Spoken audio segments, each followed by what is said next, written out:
What up, everybody? Good morning and a happy Wednesday to you all. February 19th, DK Show up on the air on your radio dials of 105.1 FM, 790 AM. Also available online, sportstalk1051.com. Got your Google and Alexa home devices. You can stream it up over there. Download that Sports Talk app, take it on the go. Video streams are also up and rolling on YouTube, Facebook, Twitter, Instagram, Twitch. But a happy Wednesday if you're already up and at it. We appreciate you making us a part of your morning here. What do we got on a good old game plan for us this morning? What do we got on a good old game plan for us this morning? Well, Badgers continue to roll, baby. Continue to roll. Taking down the Fighting Illini of Illinois last night, 95-74. Badgers up early on in the game. It was when the Badgers first it was tied at 13-13, and then Blackwell kind of went on a little bit of a run there, making 3 straight baskets, and Badgers stayed ahead the whole time in that game and just coming out in the second half, dominating, outscoring them by 15 points in the second half. John Tanji, though, continuing to impress this year. I don't know what else we could say about this guy, but man, is he super impressive. 31 points for him. And how about this? Steven Crowell had himself a game, 20 points, leading the team in rebounds with 7 last night too. So that a boy, Steven Crowell. How about that? So big time game from him last night. Good to see from him. Just again, it's the consistency thing from him, right? It's the consistency thing. But Badgers scoring right now after that game 82 points per game and are on pace for their highest average since 1970, the 70-71 season, when they had a school record of 86.3 points per game. This is their 15th game with at least 80 points this year. Also, too, last night, and yes, it did help with the Badgers that Illinois didn't have Maurice Johnson Jr. in the rebounding department, big man down there, but Wisconsin out-rebounding them last night, too. So, and this is with Illinois that came in with a plus almost a 10, but a 9.7 rebound margin, second best among all D1 teams. Fun fact, you want to know who number 1 is? That'd be UW-Milwaukee. So, but Wisconsin getting the edge last night, 39-30. Did help again with Johnson Jr. out for Illinois, but at least Wisconsin able to take advantage of that. So, Purdue also lost again last night, which means Wisconsin 1.5 games back from the top spot in the Big Ten Conference regular season standings. Michigan still at top, 12-2 conference record. Michigan State 12-3, who just beat Purdue. They're a half game back from Michigan. And then you got Wisconsin now 1.5 back in the lone spot for third place. So kind of looking at the schedules coming up, if you're now kind of doing a little scoreboard watching and following along to see, could Wisconsin actually finish in first place this year in the Big Ten Conference? Well, if you're looking at Wisconsin's upcoming schedule with just 5 games left, they've got Oregon coming up this weekend, Washington, both at the Kohl Center, then that huge game on the second where they travel to Michigan State. Then they're at the Gophers and finish up against Penn State. That's a very, I don't want to say easy, but that's a very doable schedule for Wisconsin to make some noise. I mean, you got Oregon, who I know earlier in the season was in the rankings, but now kind of falling off a little bit. You know, conference-wise, they're 7-8 and 18-8 overall this season. Then you got the Gophers, who are 6-9 in conference play, 14-12 overall. You throw in Washington, they're 4-10 in conference play. Penn State's at the bottom, 3-12 in conference play. So, I mean, there's an opportunity here for Wisconsin. It's that big Michigan State game there, but they're still going to need a little bit of help. If you look at Michigan's upcoming schedule, well, how about this? Michigan and Michigan State coming up on the 21st. Michigan and Michigan State still have to play each other twice coming up this week, and then the final game of the year. Then Michigan still has Nebraska, Rutgers, Illinois, and Maryland, who's ranked 20th. So we're going to have to root for Maryland for that one. And probably maybe a split between Michigan State. By the way, Michigan State, they play, well, we know they play Michigan twice. Then they got Maryland right before Wisconsin. So you're looking at Michigan State's record. If they finish in first, they will have earned it with this stretch of games that they got coming up. They defeated Illinois. They defeated Purdue last night. Now they got Michigan coming up on the 21st, another ranked opponent. Maryland, another ranked opponent. Wisconsin, the 11th ranked team at Iowa, then finishing up with Michigan. So it's going to come down to, it's going to be a photo finish here, and I love it. But man, what else can we say about this Badger basketball team? So super impressive so far.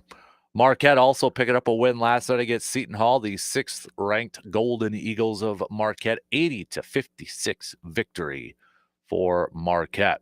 So good night for some Wisconsin hoops last night. So we'll talk some hoops coming up in, we'll talk some hoops coming up this morning. Speaking of some college hoops too, by the way, tonight, the first of the final two, the final week of the regular season for the Blue Gold and Stout basketball teams. Blue Gold men's will be at home taking on Oshkosh. The women's team will be on the road taking on 7th-ranked Oshkosh. Stout taking on Point. Women's team will be on the road. Men will be at home taking on Point. So big opportunity here for the Blue Goals to finish strong. Both they're at home tonight and Saturday. Hopefully finishing in that third spot, at least in that third spot in the WIAC standings. So, but if you got nothing going on tonight, you can head on over to the Sonntag and check them out. So, what else do we got on the docket here? We're going to talk some more Brewers. Full squad together, getting some workouts. We're just a couple days away from the first spring training game. So if you've been following along online and all that stuff, maybe seeing some photos and that, kind of an interesting note. If you're, I'd listen to the radio call, but if you can, it sounds like the Brewers Yankees opener is going to have Joe Buck on the call on TV and The Rock. Rock is going to join him on the nationally televised game. So a little Brewers flavor with that. So good for Rock there. But yeah, that was announced yesterday too. So, but we'll talk some Brewers and such as we get deeper into spring training, and now we got full squads together and such. So we'll hit that up. Plus, an interesting story from Mark Anastasio yesterday. So Mark Anastasio talked a little bit with the media, but he had a really interesting story yesterday about Euchre, and apparently Euchre was really close to leaving the team in 2005. Really close, which means, wouldn't have had like the home run call from Braun in 08, the playoff walk-off from Nyjer Morgan in 2011, and some of those other moments. So, but we'll tell you about how that happened and some other comments from Mark Anastasio yesterday. Big question I think he always gets asked is, on the offseason, player payroll. And he was also asked, too, about competing with the Dodgers and baseball's other big markets. So we'll get to some of his comments and get your reaction coming up here in just a little bit. So Brewers baseball talk coming up here as well. We'll do a couple of game times here. We've got stock reports, whose stock is rising and whose stock is falling. You can play along with us. Send us your picks via the Shoe Doctors bullpen line with a quick text at 715-830-1912. So we'll hit that up as well. We may throw a little football chat in there too. No Bucks game yet. They'll be back at it tomorrow, taking on the Clippers to pick back up after the All-Star break. We just got one game tonight, and that's the Charlotte Hornets and the Lakers. But got more games in action tomorrow, including the Clippers taking on the Bucks in Milwaukee. So a Let's jump into it though, shall we? Let's get things rolling here this morning. We'll throw in some Brewers baseball talk. What did Marquette have to say yesterday? Also got a clip from Pat Murphy addressing his team and talking about Euchre to his team. If you didn't hear that, we'll play that for you as well. So we'll lead off with some Brewers and throw in some Badger basketball talk into this equation to open up the first hour. So let's take our first break, and then the leadoff coming up after these quick words.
From fast breaks to buzzer beaters to block parties, there's nothing as exciting as basketball. With Underdog, you can bring that excitement to wherever you watch. Playing on their app is as easy as choosing higher or lower on player stats, like threes made, points, rebounds, and more. Get those picks right, and you can win up to 1,000 times your money, people. Millions of fans have won over billions on Underdog. Hey, will you be next? Join in on the fun by signing up for Underdog today using promo code Kasper. Remember, Kasper with a K. And you'll get a free pick as part of your first cash entry, plus up to $1,000 in bonus cash when you deposit. Must be 18 plus, 19 plus in Alabama and Nebraska, 19 plus in Colorado for some games, 21 plus in Arizona and Massachusetts, and present in a state where Underdog Fantasy operates. Terms apply. Void in Colorado. Concerned with your play, call 1-800-GAMBLER or visit ncpgambling.org. In Arizona, call 1-800-NEXT-STEP or text NEXT STEP to 53342. In New York, call the 24/7 Hope line at 1-877-8-HOPE-NY or text HOPE-NY. G-Man chiming in this morning saying, DK, way to go Badgers last night on Wisconsin. Badgers will win their next 5 games. You can double your 401k on that. Yes, sir. I like it. All right. Hey, let's open up with a little Brewers chat here. So you want to get a little misty-eye this morning? We'll open it up with Pat Murphy addressing his full squad last night in the Brewer. If you got Facebook or the X, you probably saw it. But if you don't, maybe you missed a little portion of it. Here it is, audio courtesy from the from the Brewers.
All right, there you go again. That was Pat Murphy, Brewers manager, addressing his squad last yesterday. That's one of my favorite quotes of all time.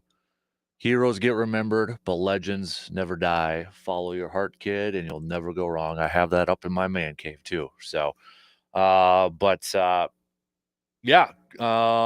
Speaking of Euchre, Mark Anasio, Brewers owner, and you heard Pat Murphy there a little bit, kind of say, made the comment about, hey, Euchre could have moved on in that, right, Mark? And you heard Mark say, "Yep," in the background. Well, Mark actually was talking a little bit with the media yesterday and revealed something that he didn't even know until Bob's son told him this about a month ago after Euchre had passed away.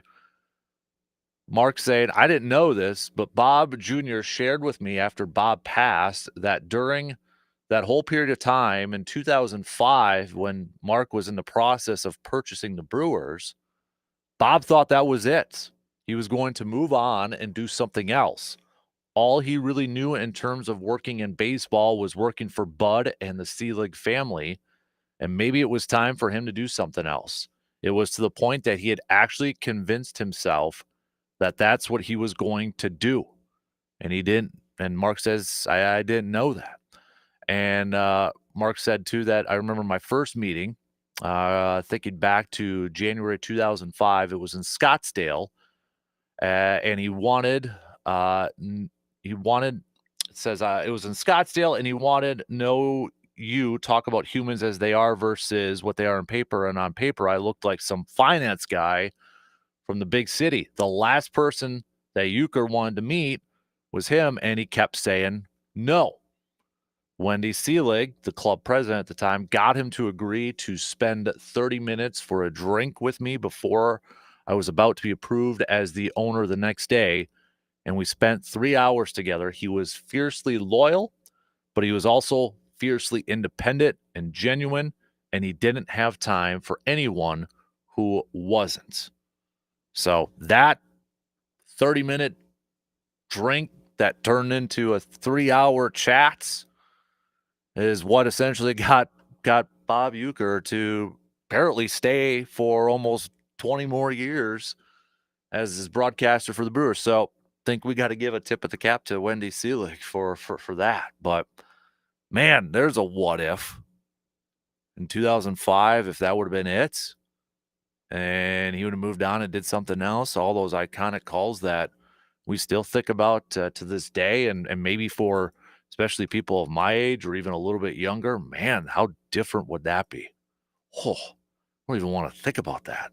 So, but Anasio, again, it's kind of a usual thing in spring training and such. You know, he'll address the team and he'll take some questions from the media and such. And couple of questions that you know he was asked, and it's kind of the same ones that he gets asked every year and such. But on the player payroll and such, and some of the offseason moves or maybe lack thereof moves for the Brewers, he said our payroll right now at the start of the season is approximately $5 million more than it was at the start of last year.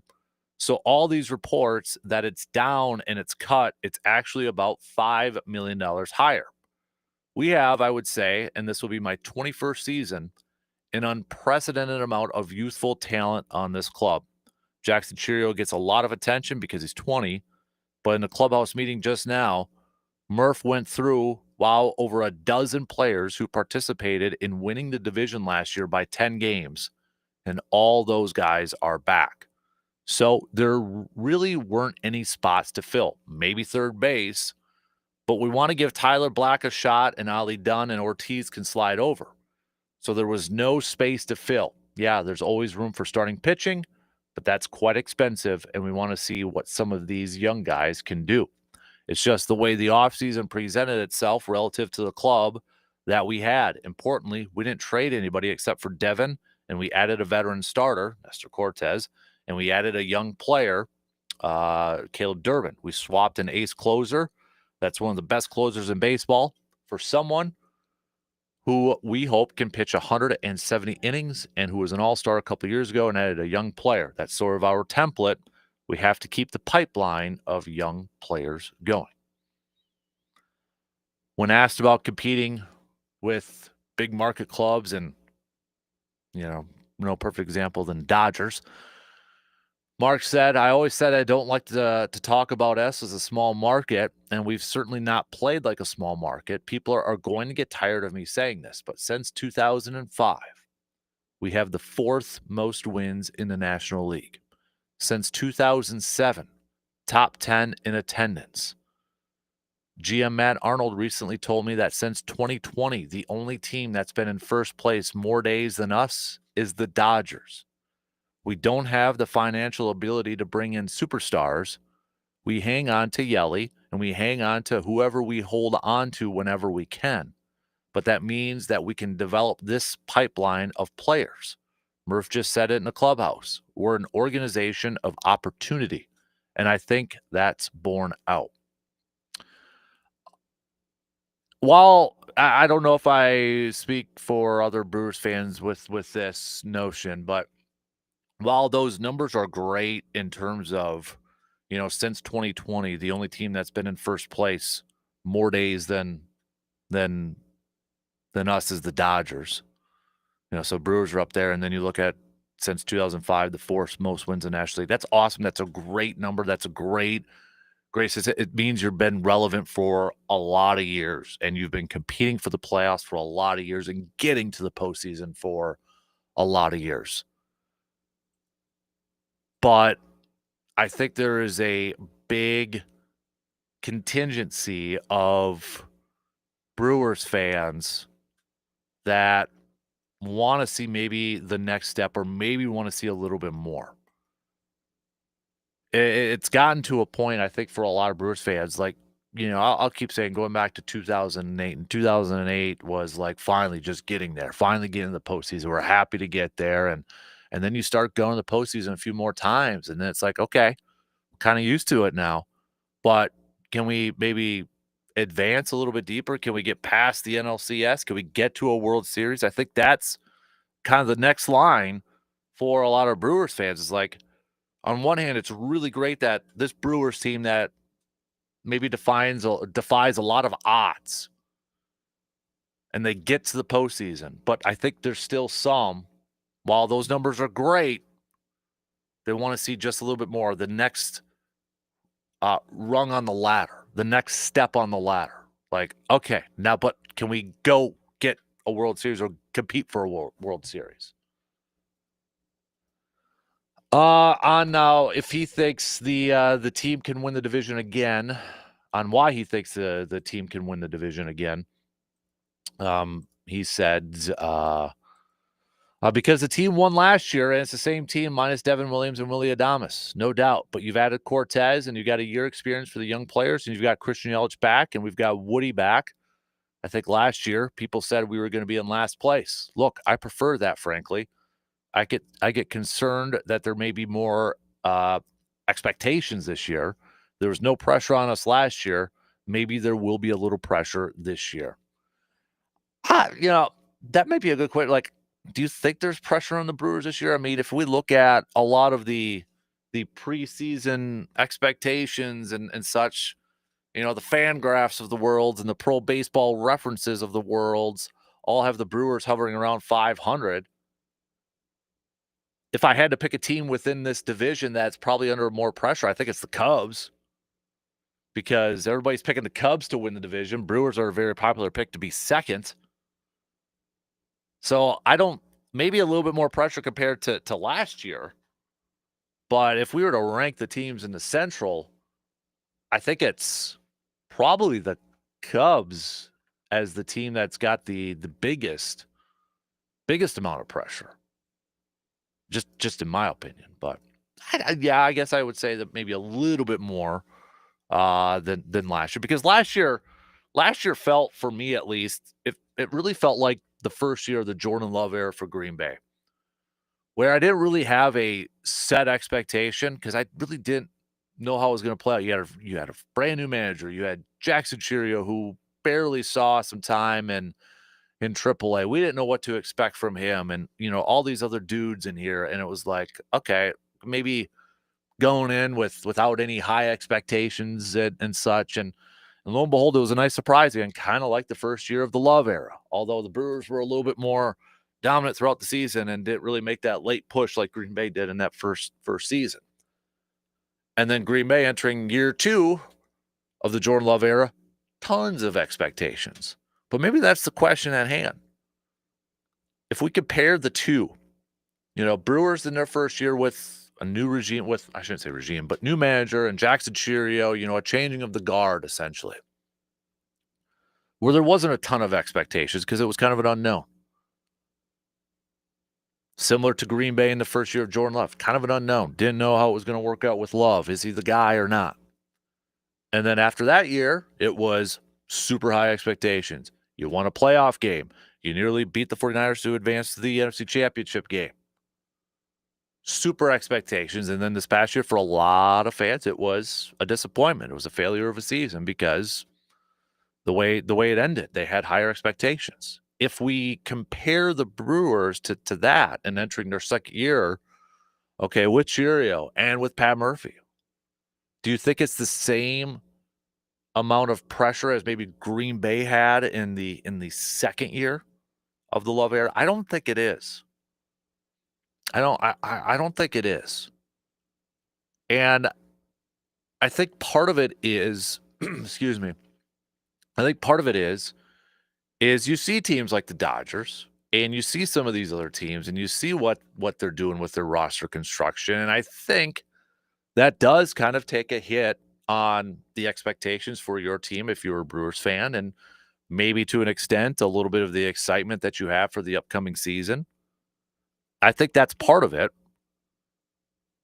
But I also think you look at this Brewers team, it's like, okay, but they also lost Willie Adames and they lost Devin Williams. So, I mean, those are two really important pieces. How are they going to fill in those roles? I think maybe Brewers fans are a little bit more comfortable. I don't know if that'd be the right word, but I think Brewers fans are probably, like, okay, at least, Trevor McGill looked solid last year. He's going to get that shot this year. You may feel a little bit more comfortable with that option than what the options are at shorts / third / second, because, well, who's going to play where, and then where's that power going to come from? Because it seems like the options that are there don't really bring the power options that Willie Adames has or had. So I don't know if there is that same amount of pressure that the Brewers have in year 2 that Green Bay had in year 2 of the Love era, or what we call this, the Murphy Cheerio era for the Brewers. What are your thoughts, though? Hit me up with a text, 715-830-1912. G-Man says, do you think the Brewers will name a street after you? No idea. I don't know. I feel like there's going to be something else. I mean, when you think about it, I mean, you got to do something big, right? It's got to be something big. I know it was kind of a mess when Green Bay tried to, and they did, but the process of changing one street in Green Bay to Mike McCarthy, because, I mean, that was Super Bowl winning coach, and, it was kind of like they did it for Lombardi, they did it for Holmgren, so they did it for McCarthy, and it was like a huge process and such. I don't know if that'd be different in Milwaukee, and Euchre and McCarthy's a little bit different, so I don't know. I don't know, G-Man. Jerry says, any word on Robert Gasser? We've touched on that a few times, but Robert Gasser, don't expect him to play at all this year. I mean, they're talking maybe September, and at that point, the season's regular season at least is in the books and such. So, yeah, that's been mentioned a few times or reported a few times, but don't expect Robert Gasser at all this year. All right, let's take a quick break. Let's talk some Badger hoops. Badgers with a very impressive win last night. Taking down Illinois. Things are getting interesting in the Big Ten Conference standings. 180! 180! 180! The Dan Kasper Show will be right back. Keep your feet warm and dry this winter with the Shoe Doctor in Eau Claire. Only the Shoe Doctor has over 4,500 styles of footwear and personalized fitting for everyone in your family. It's backed by the Shoe Doctor's exclusive 30-day comfort guarantee, so you know you'll walk away happy. The selection, brands, sizes, widths, service, and prices that fit just right. Come see for yourself at the Shoe Doctor. Easy to find. 2321 Claremont near Fairfax in Eau Claire.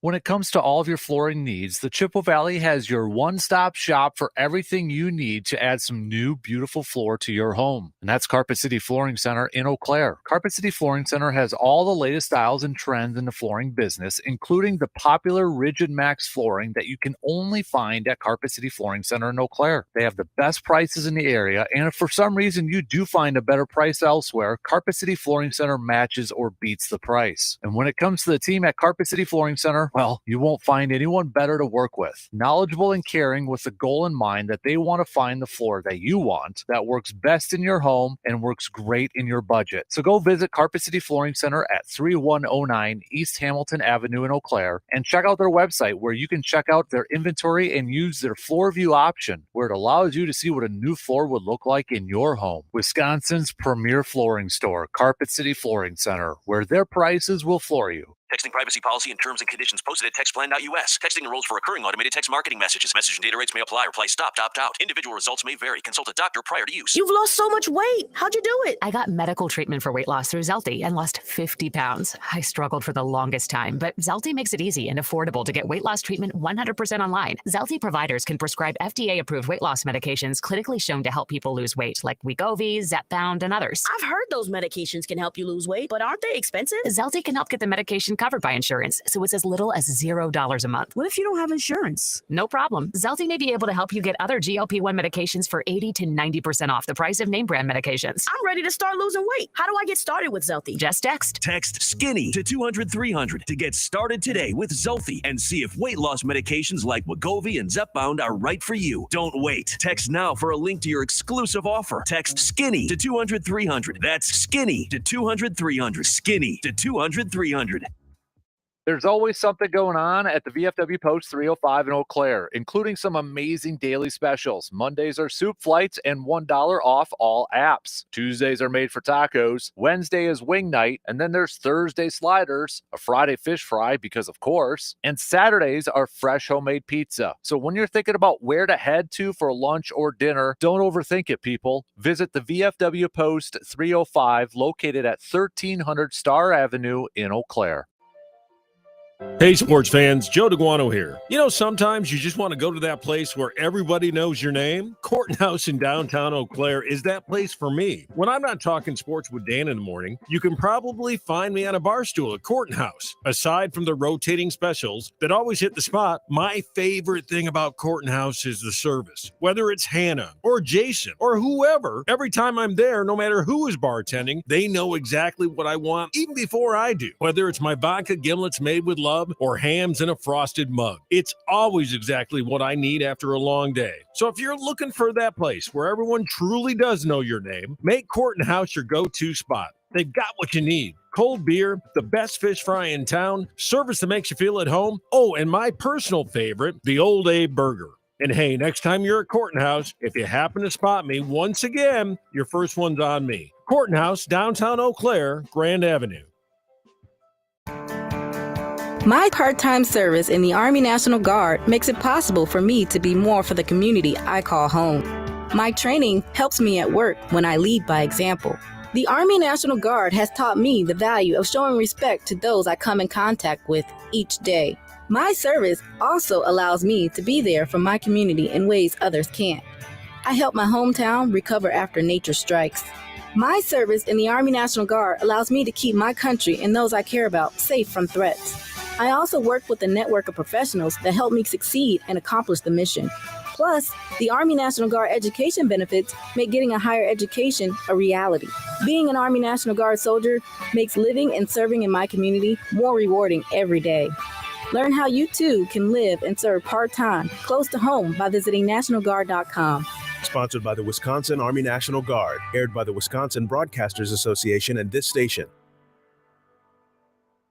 If you were to listen to Dan Kasper nonstop around the clock for a solid month, you'd become the king of all sports fans, desired by beautiful women, and rich beyond your dreams. I think. Try it and let's see. The Dan Kasper Show.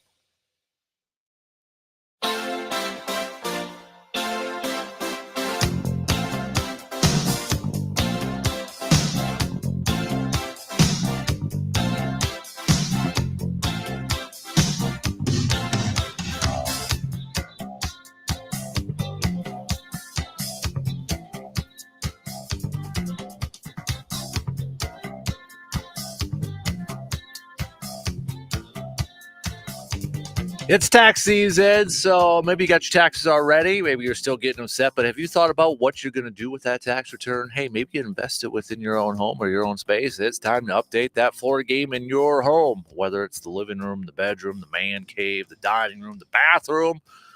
Doesn't matter where. We all probably have a spot that could use a little bit of updating, maybe some of the stairs. All right, so you've got the spot figured out, but where do you go? That's easy. It's Carpet City Flooring Center, Wisconsin's premier flooring store. The entire team there. If you're not quite sure what would work the best in your space, look the best, work the best in your budget, Hey, no worries, because you could go visit our good friends at Carpet City Flooring Center, and they'll work with you from start to finish, helping you select what would look the best in your space, function the best, but also fits within your budget. And here's the thing, too. Nobody else does this. If you happen to find a better deal elsewhere, maybe you're going to, just kind of get some quotes in that. If you happen to find a better deal elsewhere, Carpet City Flooring Center will match or beat the competition. So stop by today, 3109 East Hamilton Avenue, and then go chat with a member of the team over there, a member of the family. I don't, we could say team, but they're kind of like a big family over there.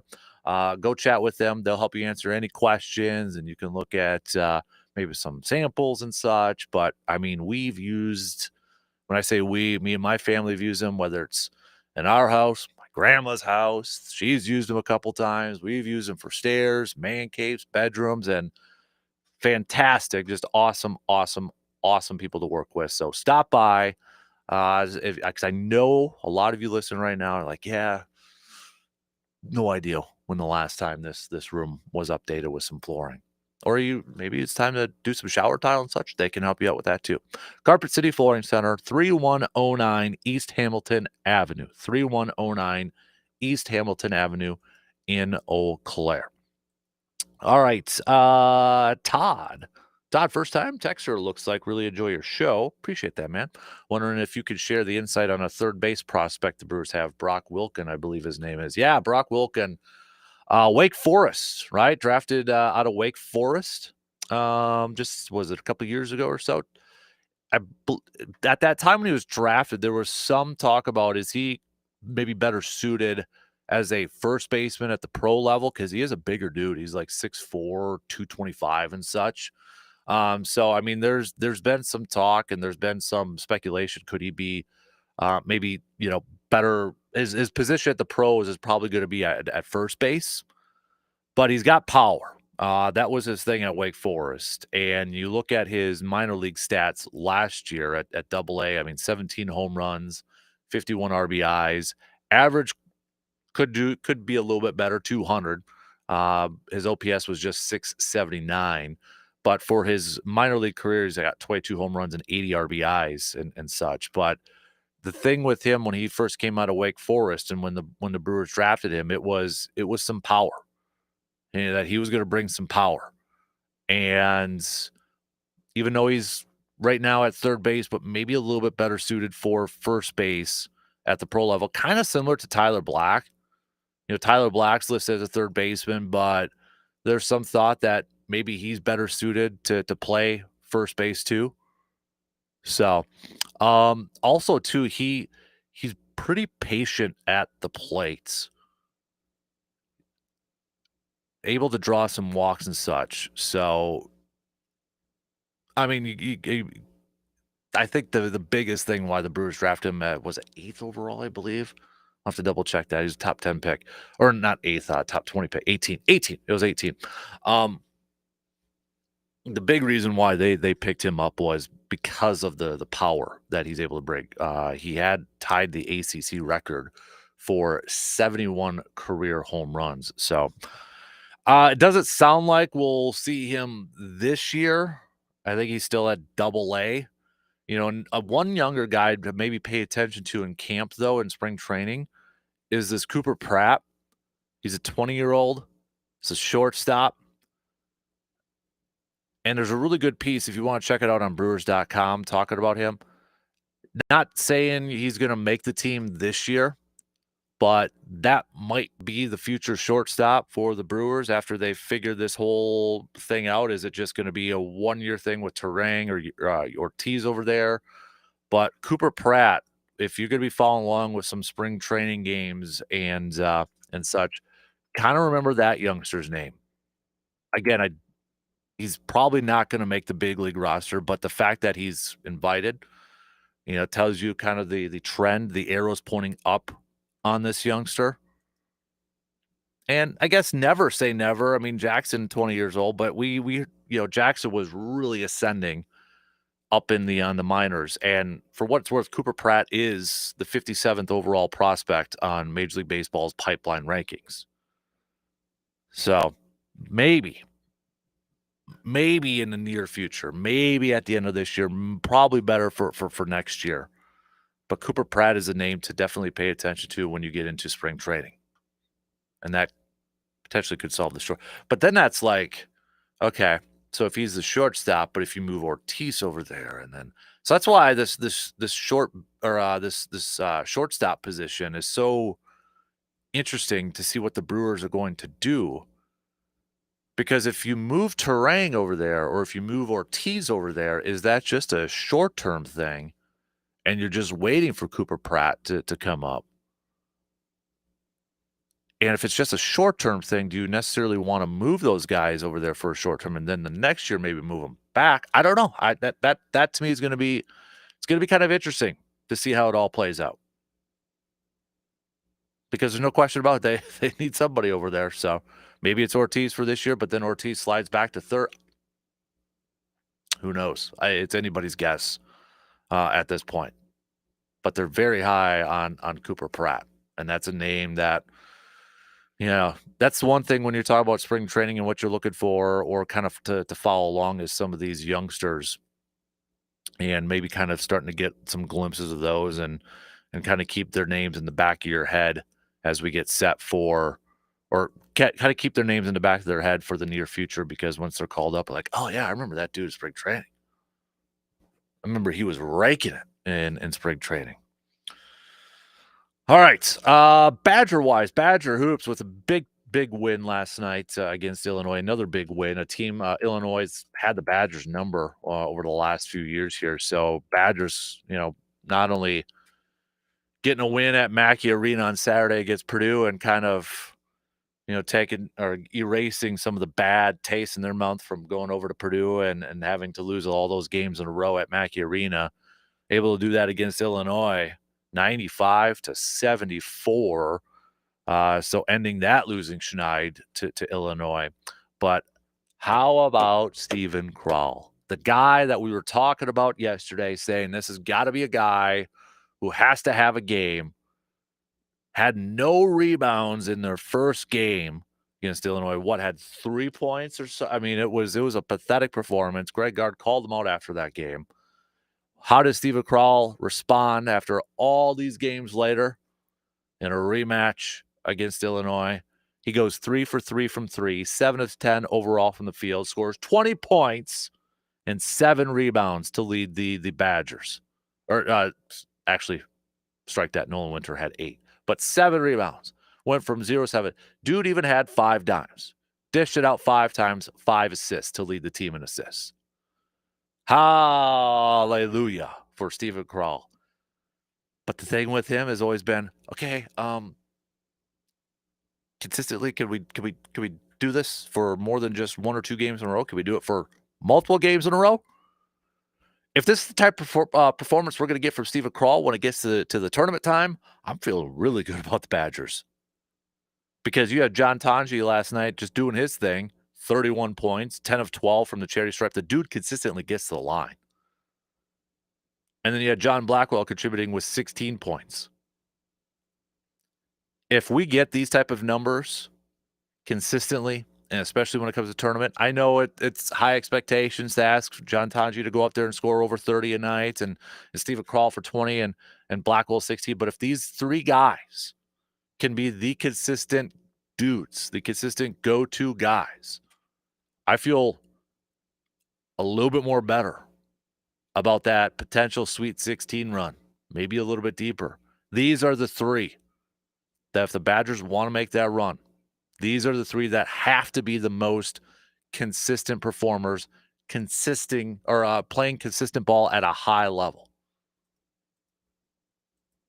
So, win last night, awesome against Illinois, 1.5 back from the overall lead in the conference standings. Awesome game from Tanji again.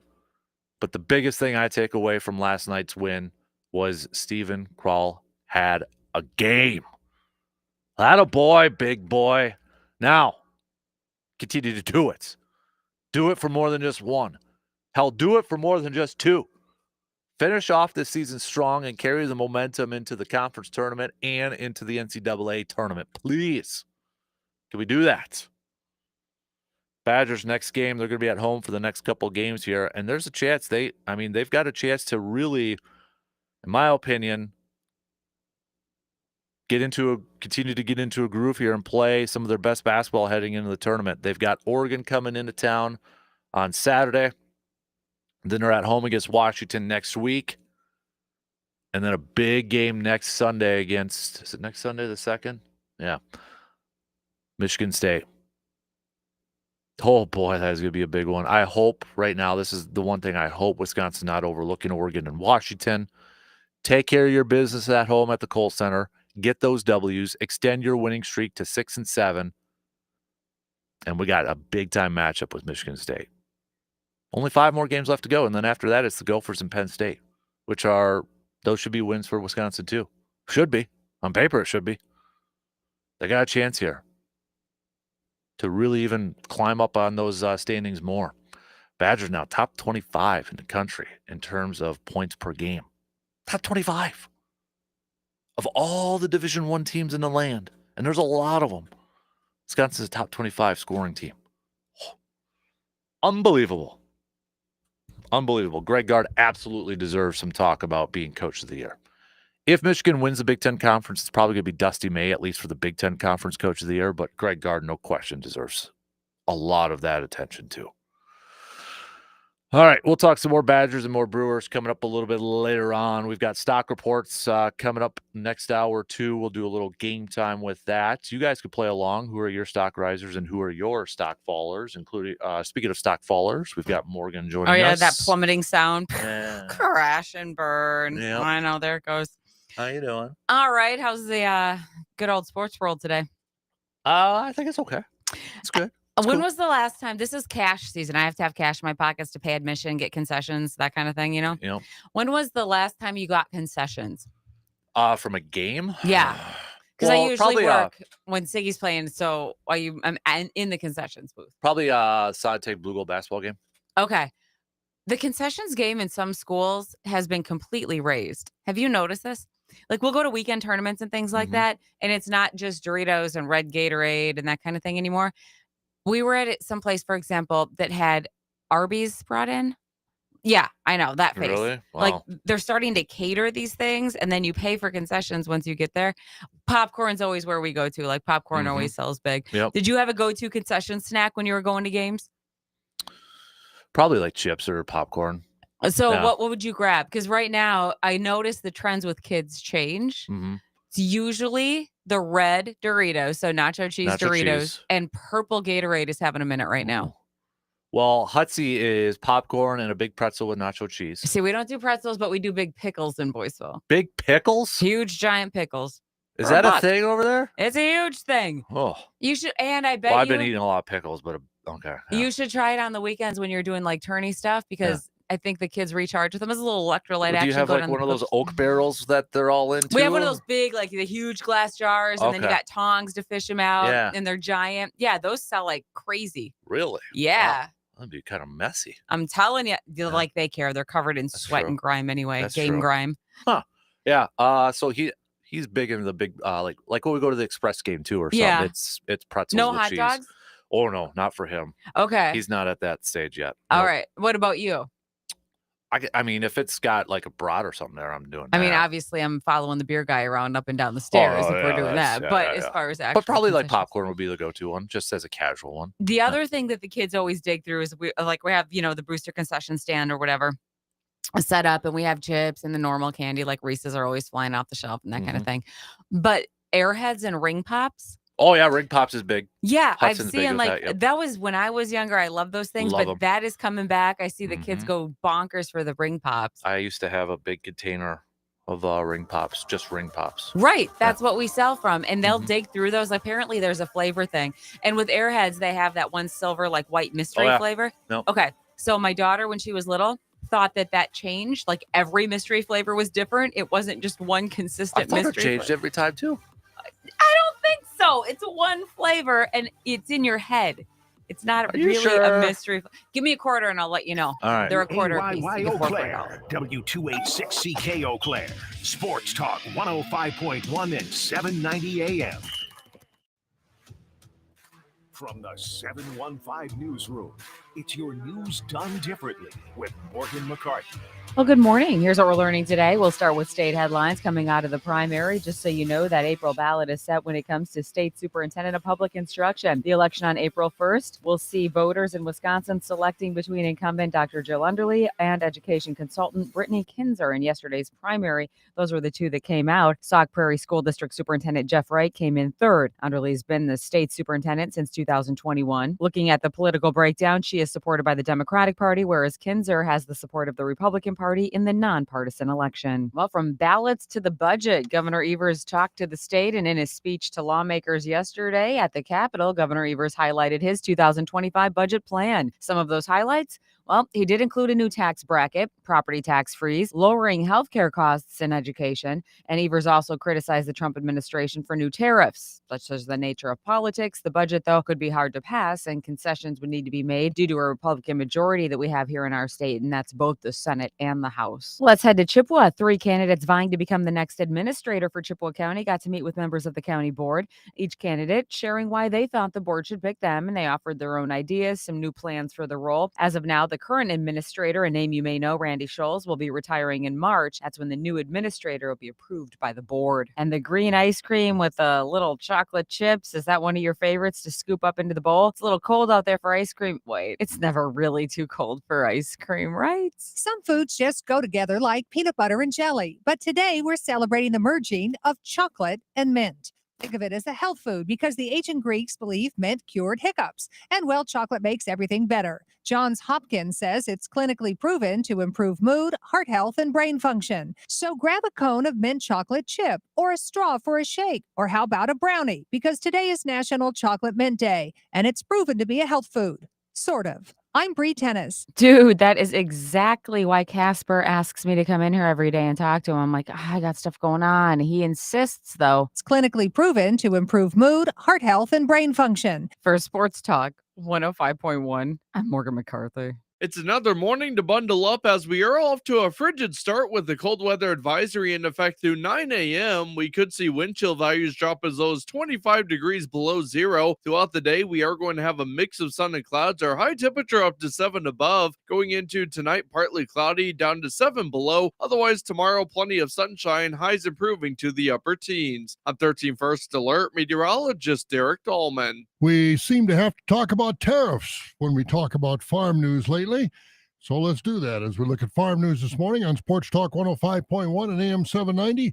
Last week, President Trump signed another executive order, this one outlining plans for reciprocal tariffs on our trading partners that put higher tariffs on our products than we do on theirs. Now, the president has ordered agencies to investigate those countries to see what harm is being done to U.S. exports by those foreign tariffs. He has ordered that reports on U.S. trade policy be completed by April 1st so a system of fairness and prosperity can be put back into a currently unfair system of trade, according to President Trump. Our new Agriculture Secretary, Brooke Rollins, has wasted no time making changes and cuts at USDA. Rollins said her cuts will bring more efficiency to USDA so they can better serve American farmers. Rollins has ended 78 USDA contracts that saved the agency over $132 million. She added that about 1,000 other contracts are also being reviewed for possible termination. And the new administration's mass firing of probationary employees has included employees not just in Washington. Included in those firings list are loan analysts at Farm Service Agency offices, ag scientists, and about 1,200 staff at Natural Resources Conservation Service offices across the country. And in spite of poor commodity prices for just about all commodities, net farm income this year expected to be over $180 billion. That's up $41 billion from 2024. The Economic Research Service also projects net cash farm income will be almost $194 billion, a jump of $34.5 billion from last year. The increase is coming mainly from an increase of 345% in government payments, going from $9.3 billion in 2024 to $42.4 billion this year.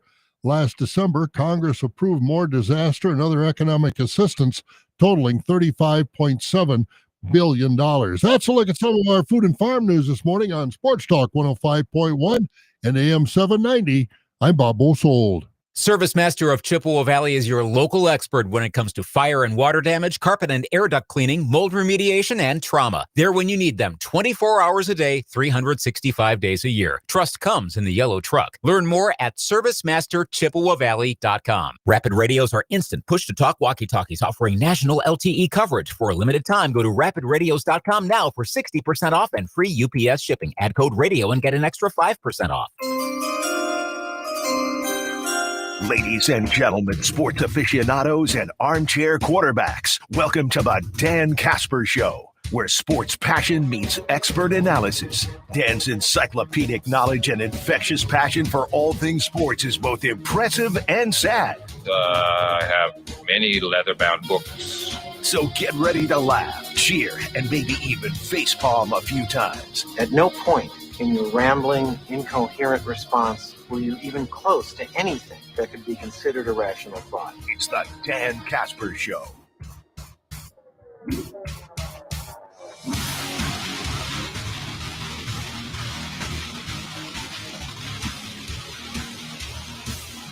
All right, second hour on this Wednesday morning of February 19th coming at you. Appreciate you all tuning in wherever you're tuning in from. We are also, I should mention, coming to you from the TDS Sports Talk studios this morning.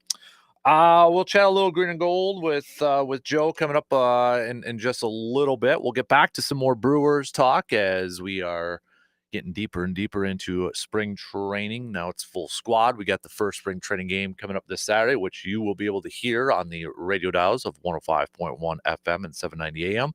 Coverage begins at 2. First pitch, 2:10. Getting right to it right away. That's one thing I like about spring training. Get the pregame going, but it's only a 10-minute pregame because let's get to some baseball there. So you'll be able to hear that this Saturday, the first one of the season. So we'll get back to that. We'll talk more hoops with Badgers' big win last night. Marquette also picking up a win last night too. Should reminder as well that tonight, this is the final week of the regular season for the WIAC for basketball. Blue Gold men's team is going to be at home taking on Oshkosh. The women's team will be on the road taking on Oshkosh. Stout's going to be taking on the Pointers with the women's team on the road and the men's team at home. And this is a big week for the Blue Gold men's team too because they are third in the WIAC standings, and they've got Oshkosh, who they already beat earlier this year, and Whitewater on Saturday at home, who they beat by like 30 earlier in the season too. So for a team that was projected to be in last place, to be at minimum third place right now. Not bad. Not a bad turnaround for year one for Coach Zach and Coach Adam. And they had a good victory on Saturday on the road against Stevens Point to end a 2-game lose streak, couple tough losses against Platteville and La Crosse, who are two top 5, top 10 ranked teams in the country too. So definitely excited to see that WIAC tournament get going and seeing those teams in action. Even though we didn't have school yesterday, for some schools there still was some prep stuff going on. I know for hockey, playoff hockey, Memorial took down Merrill East. Way to go, Memorial. Merrill was my rival as a kid. Hudson took down Marshfield. Way to go, Hudson. Didn't like Marshfield either. But it sets up now an Eau Claire Memorial and Hudson showdown, which they've had a few times when it comes to boys hockey. I think that'll be on Thursday. And we should give a shout out to Ellie O'Keefe from Eau Claire North girls basketball. Now becomes the program's all-time leading scorer. She passed current UW Stout head coach Hannah Iverson for that. So shout out to Ellie O'Keefe over there. So we got I know playoff girls basketball seedings. We touched on that a little bit earlier, but those will begin next week. So before Joe gets in, Lucas, were you all into your slam dunk competition and all-star festivities? Did you like the new format? Did you hate it? Love it? I barely remembered it was happening, to be honest. Mm-hmm. And then I discovered that somehow we still actually have access to TNT and ESPN on my phone through our subscription. We thought it was gone, and like, oh, guess what? It's there, so I could actually watch this. That's cool, great. So I actually started streaming during the 3-point competition. Yeah, and then I'm like, you know what? I'm gonna hate watch some of the slam dunk. Fine, why not? And yeah, the beginning sucked. Like, hey, cool, he didn't make a dunk. He didn't. Andre Jackson Jr. doesn't make a dunk. Oh, here comes Mac McClung. That's good, but you expected that. So even the 3-point competition, like it was okay, but there was a lot of missed 3-pointers. And then I didn't watch Sunday night. I had enough other stuff going on, but I was following along online, and especially when they start talking about like um the breaks in the game, and all of that, which we've all heard about. So I probably have spent more minutes reading plans about how to fix the All-Star game than watching the All-Star game. Do you have a plan?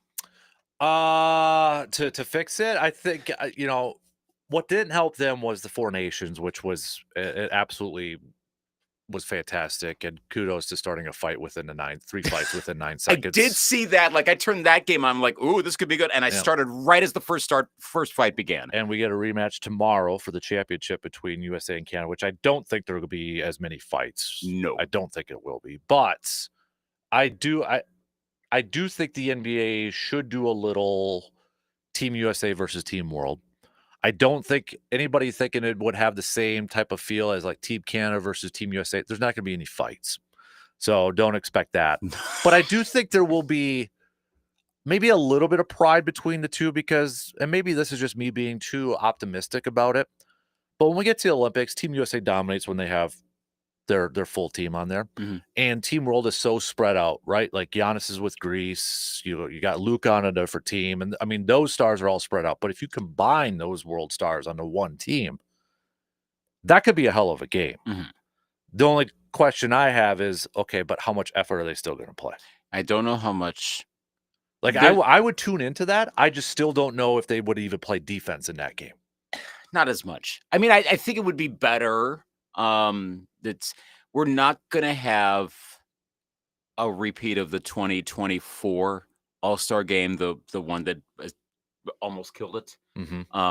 Which may end up eventually killing it. The biggest trick with that is the balance, though, because you have way more American All-Stars than world All-Stars. So there will be deserving people that are going to be left off. Now, I know you can... That happens every year. It does, but there's going to be a greater proportion. Like because there's 24 All-Stars. So the 13th qualified American would definitely qualify for the world team based on if there was some metric you could use for that. So they got to address the imbalance. I've heard that mentioned a few times. Like it's not quite going to work. It's not as effective, or shall I say, it's not as efficient as in hockey because that's more of an international sport. Now there's also the trick of how many nations can you have.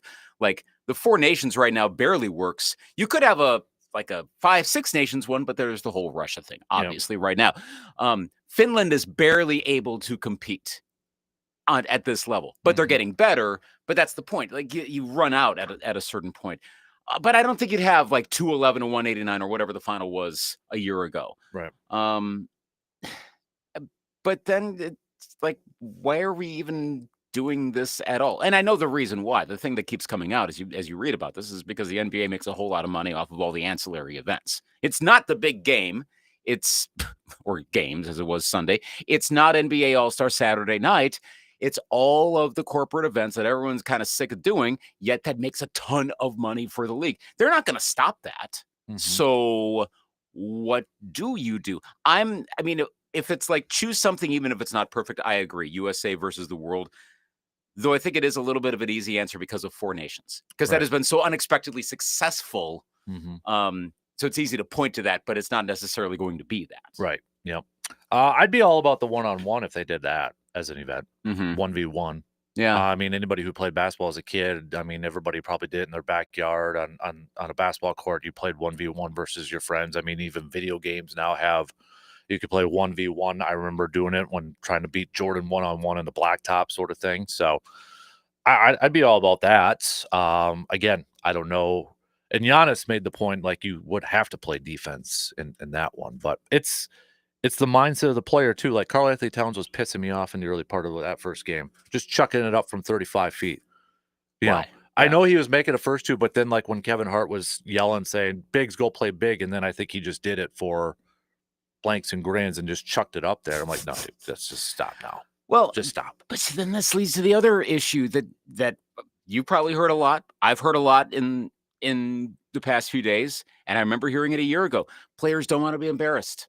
They don't want to. In the social media era, they don't want to be trending on Instagram or Twitter or TikTok. If you did a one-on-one, someone's going to get posterized. They don't want they're very fragile about that, and so they may be like, nah, I don't want anything like that. I think it's going to have to be a commissioner move. I know Bill Simmons keeps referring to Adam Silver as the enabler. At some point, he might have to get a little more Stern-esque. But again, we're also talking about All-Star Weekend. It's not that in the bigger picture of like even the NBA Cup's a bigger deal because you actually you get to hang something in your arena. The Bucks do get to hang something in their arena. The only two reasons why the NBA needs to address this. One, because they do make a lot of money off of this. So that's more of an internal thing. We don't care about that. But number two, we are talking about it. We care enough, both we here in this room and we as sports media collectively. How many things have we all seen, whether we're interested in it or not? All of us are seeing. Here's like last night I was reading from one NBA person I follow on Substack. I'm reading their plan, which is like, don't do anything, just like let it go and we'll see what happens. And as soon as I was done, and he referenced Nate Silver. And as soon as I finished, I go back to my inbox. Bam, there's the Nate Silver plan to fix the All-Star. Like it's coming in. So a lot of people do care about it, but you don't want negative publicity, even for something superficial and an exhibition, because negativity breeds negativity. Bad publicity runs too hot at a certain point, and they can't have that. Hey, quick note, because I randomly looked it up because I knew it was starting this week before we take a break. Remember the Berkey Miners this week. Yes. So just a quick note, time change on the open track, because it officially starts today, actually. The week of events starts today. But there was a time change for the open track Berkey, delaying the start from 8 a.m. to 9 a.m., moving it to 9 a.m. to 10 a.m., I'm assuming, because of the cold weather out there. Gosh, they got it in before the heat comes. Well, yeah, but right. It is. But that officially begins today. Nice. Today. So Berkey week. Have you been to that? Never. Have you watched that? So, I've heard about it all my life, but I've never been to the Berkey Miner. I'd like to go up there one time just to experience it, especially like when they're finishing on Main Street, that sort of thing. That would be kind of cool. All right, let's take a quick break here. We'll switch gears and chat a little green and gold coming up after these quick words.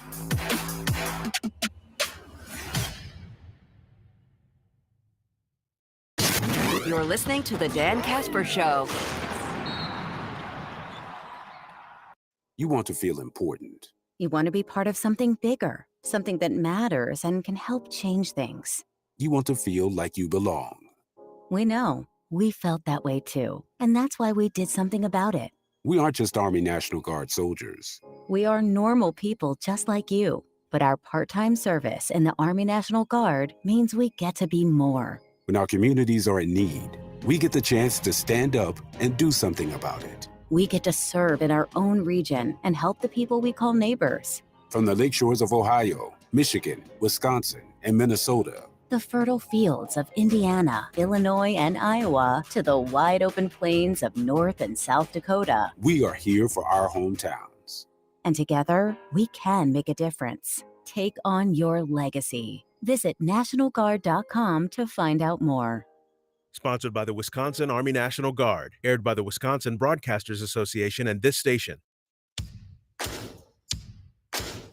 Grab your to-do list and head to Fleet Farm for Project Days, happening now through the 26th. Carhartt fans get a free $20 gift card with every $100 worth of Carhartt gear. Good on your next Fleet Farm purchase. Sprout Sweet Mix for horses and livestock is just $8.99 a bag. And save $50 on a Milwaukee M18 Compact Brushless Drill Driver Kit, now only $149. Don't miss Project Days for great buys on all things DIY at Fleet Farm. Home of the best prices, guaranteed.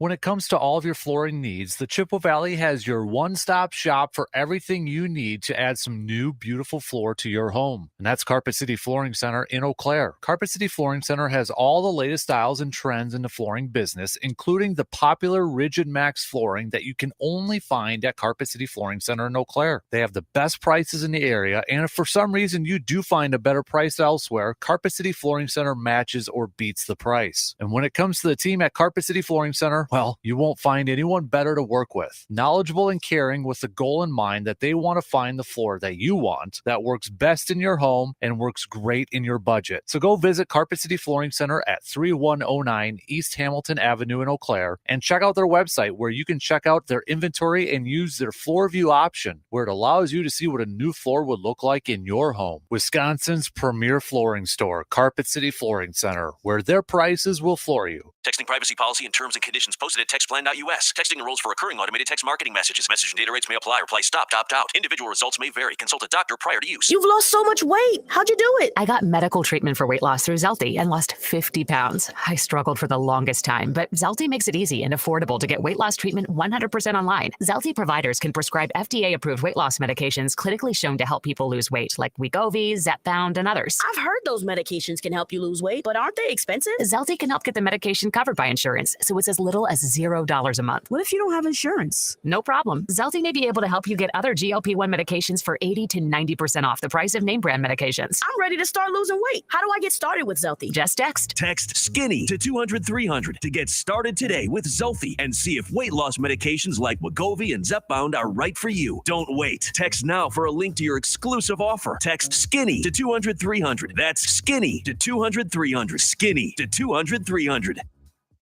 An evening with legendary comedian Jeff Foxworthy. But they have a rule in my neighborhood. If you walk your dog and your dog does his business in somebody else's yard, you need to get a little plastic bag, pick it up, and dispose of it. So you drive through my neighborhood and there's all these attractive women walking around with poo-poo purses.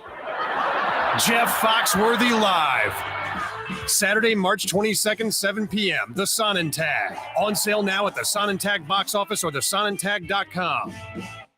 Maybe you miss parts of the Dan Kasper Show because of the clown that lives in the sewer. You will do. Don't worry, you can get highlights of the show on the Man Cave Podcast, available on your favorite podcasting platforms.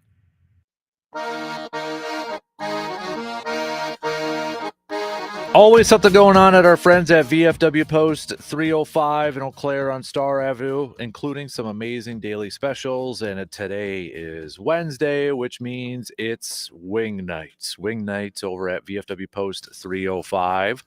Also, put it on your calendars. Coming up on March 8th, it's the first VFW Post 305 indoor fishing contest. Saturday, March 8th, 1 to 4 p.m. $10 entry fee includes one fish entry for every drink purchased. Top 3 in every category wins a prize. 6 fish prize categories. Also, too, they will have a bucket of bobbers with some of the bobbers marked with a winning dollar amount. Buy a Twisted Tea or a Sun Cruiser to get a pick of bobbers. More details, stop on by at the VFW Post 305 and to sign up. Again, that is March 8th, 1 to 4 p.m. All right, we'll get back to some more Badgers and Brewers coming up here. I know I got a few texts to catch up on with that, but we'll hold off on that here in a little bit.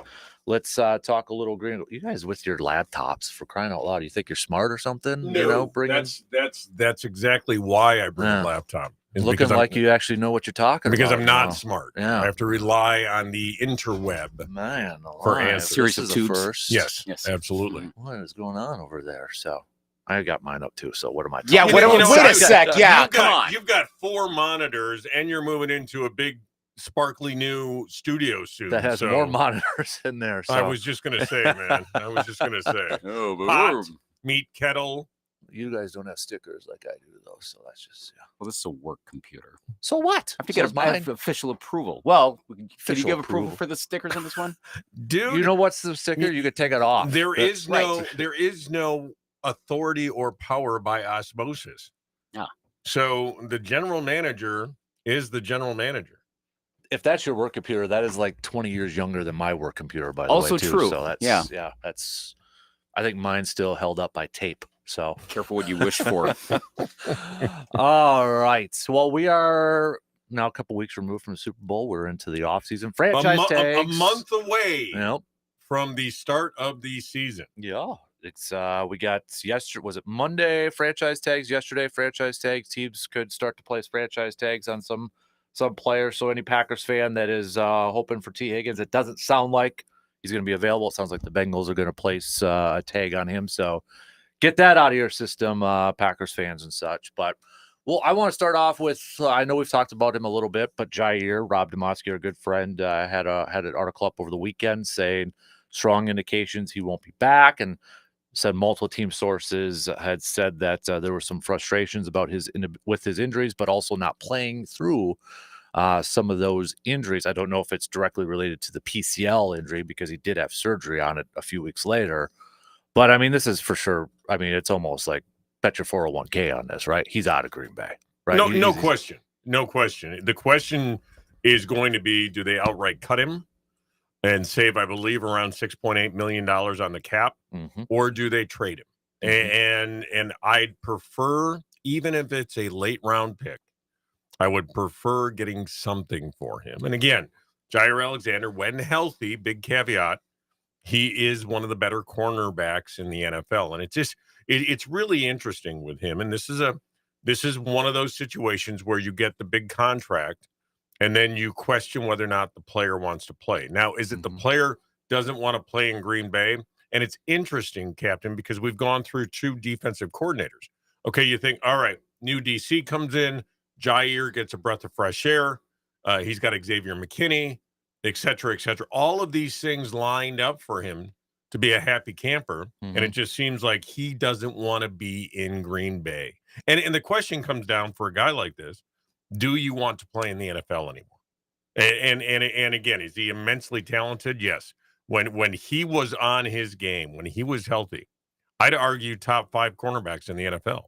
And so the question really comes down to, the only question is whether or not Green Bay gets some compensation for him or they cut him outright. Yeah, there's a cut. You mentioned if they cut him outright, depending if it's a pre-June or post-June. Yep. You know, if I'd rather go pre. Take all the hit right away, right? Yeah, absolutely. Yep. Because it would be, you still save money. You'd still, because if he's on the roster, it's 25 and change cap hit. Then it'd be like a $19 million dead cap hit. Posted be at $8 million this year, but then it's 11 the following year. Yeah, get it done. Get it. You're in such a clean salary cap situation that you can still go out, be aggressive in free agency, gain that $6 or $7 million, and take the cap hit this year, and then move on. And I know I probably didn't make any friends because we were actually talking a little bit about this yesterday, you know, and the thought, we'll trade him for Myles Garrett and that. And I'm like, we got to be careful where, you know, it's not that simple. Right. Because the Browns are already $27 million over the cap. Right. If you're going to trade Myles Garrett, they're probably going to start over. So they probably don't want a high price corner. They already got Ward and Greg Newsome over there. You know, so there's those factors into it. I know it's easy for a lot of fans to say, "We'll trade him for Max Crosby." Oh, you can play for, you know, you can play fantasy football all year long, right? And you know, would I do Jair for Max Crosby straight up? Sure, but you know, you're right. I mean, those things don't happen like that. And you know, could Jair be packaged with some other things for a player of that magnitude? Absolutely, but saying that Jair for Max Crosby straight up, or Myles Garrett, or whoever really straight up. Now, Jair for Devontae Adams, that to me, and you know, maybe a couple of draft choices going in there both ways, back and forth. That has some merit for me. And so that's the kind of trade, that's the kind of player I think you can get for Jair. And again, I'm not saying Devontae Adams sucks, but he's not. He has more good years behind him than he does ahead of him. So let me ask you this that I asked yesterday. Jair's out. Jair's out. Does that change the biggest need that the Packers have to address this offseason, which may be defensive line? Does it change? Nope. That corner should be one, or still defensive line? Still defensive line. The bottom line, when you look at it, and you and I have beaten this thing to death, but I think it's a good thing to discuss. Look what the Eagles did to Mahomes with a 4-man front. I think Green Bay in the offseason, I think we all in the offseason envisioned that type of a situation in Green Bay with Kenny Clark sliding to more of that 3 technique and Rashawn Gary putting his hand in the dirt again and Preston Smith and et cetera, et cetera, et cetera. So that D line is critical. Now, it's interesting when you start breaking down these numbers, and this is what I love about this time of the offseason because the emotion is out of it and you can look back at the season now objectively. Mm-hmm. The run defense for that, and in particular, that defensive line did a great job. I believe first top 10 finish against the run in a long time. Yeah. And I put a lot of that on the defensive line. I thought they did a really nice job of gap control.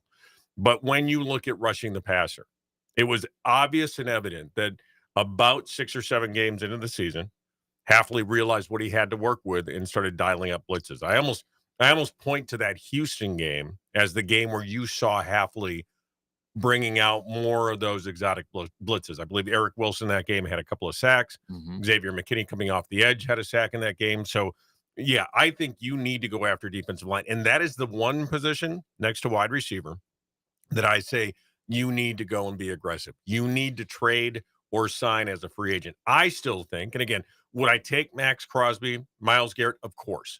I still think Khalil Mack is the best fit from a free agent standpoint for this team. When you say best fit, is it because value and maybe less of a long-term commitment? Absolutely. Mm-hmm. Absolutely. I think Julius Peppers-esque? Yeah, it's a very much a Peppers type of a move. And you look at Mack last year and what he was able to do with the Chargers. I think you bring him in on a 2-year deal. You bring Devontae Adams in on a 2-year deal. You don't need to go out. And again, if you can get the Max Crosby deal done or the Myles Garrett deal done, absolutely. 100% would I support that. I don't see them swinging that far for the fences in regards to long-term deals and contracts. Because Crosby or Garrett are going to both want new deals. And so I think the smarter move for Green Bay is getting guys that bring leadership to the locker room, have a proven track record, and aren't going to cost you 5 or 6 years down the road. Yeah, I know there's still some talk, but you don't hear a whole lot of Packers fans talk about Khalil Mack. Is it just because the shiny ones are Myles Garrett and Max Crosby out there? Absolutely. And Packer fans, just remember, Green Bay almost had Khalil Mack before the Bears did. Yeah. And they were willing to send those 2 first-round picks. And the only caveat and the reason he ended up in the Bears is because the Raiders thought they were going to get better draft choices in those rounds against compared to the Packers. So obviously, Gutekunst likes Khalil Mack. That's obvious. So at this point, and I don't see a ton of slippage from him over the last 2 or 3 years. So yeah, at this point, those are the moves that I make. If I'm Gutekunst, I go out and get Adams, and I go out and get Khalil Mack, and I call it a day. And then we shore up maybe some things from a free agency standpoint in addition to that, and then on to the draft. So it sounds like, too, and I think I might have asked you this a couple weeks ago, you're fine with, I'm going to call a nickel base, the nickel defense, the base defense. It is. You're fine with Carrington and Valentine, or Carrington, Valentine, and Keyshawn Nixon and Javon Bullard being your top 3. At this point, yes. Yeah, at this point, yeah. And it's obvious to me Javon Bullard needs to play that nickel rather than safety. And you look at players like that, and I go back to Micah Hyde.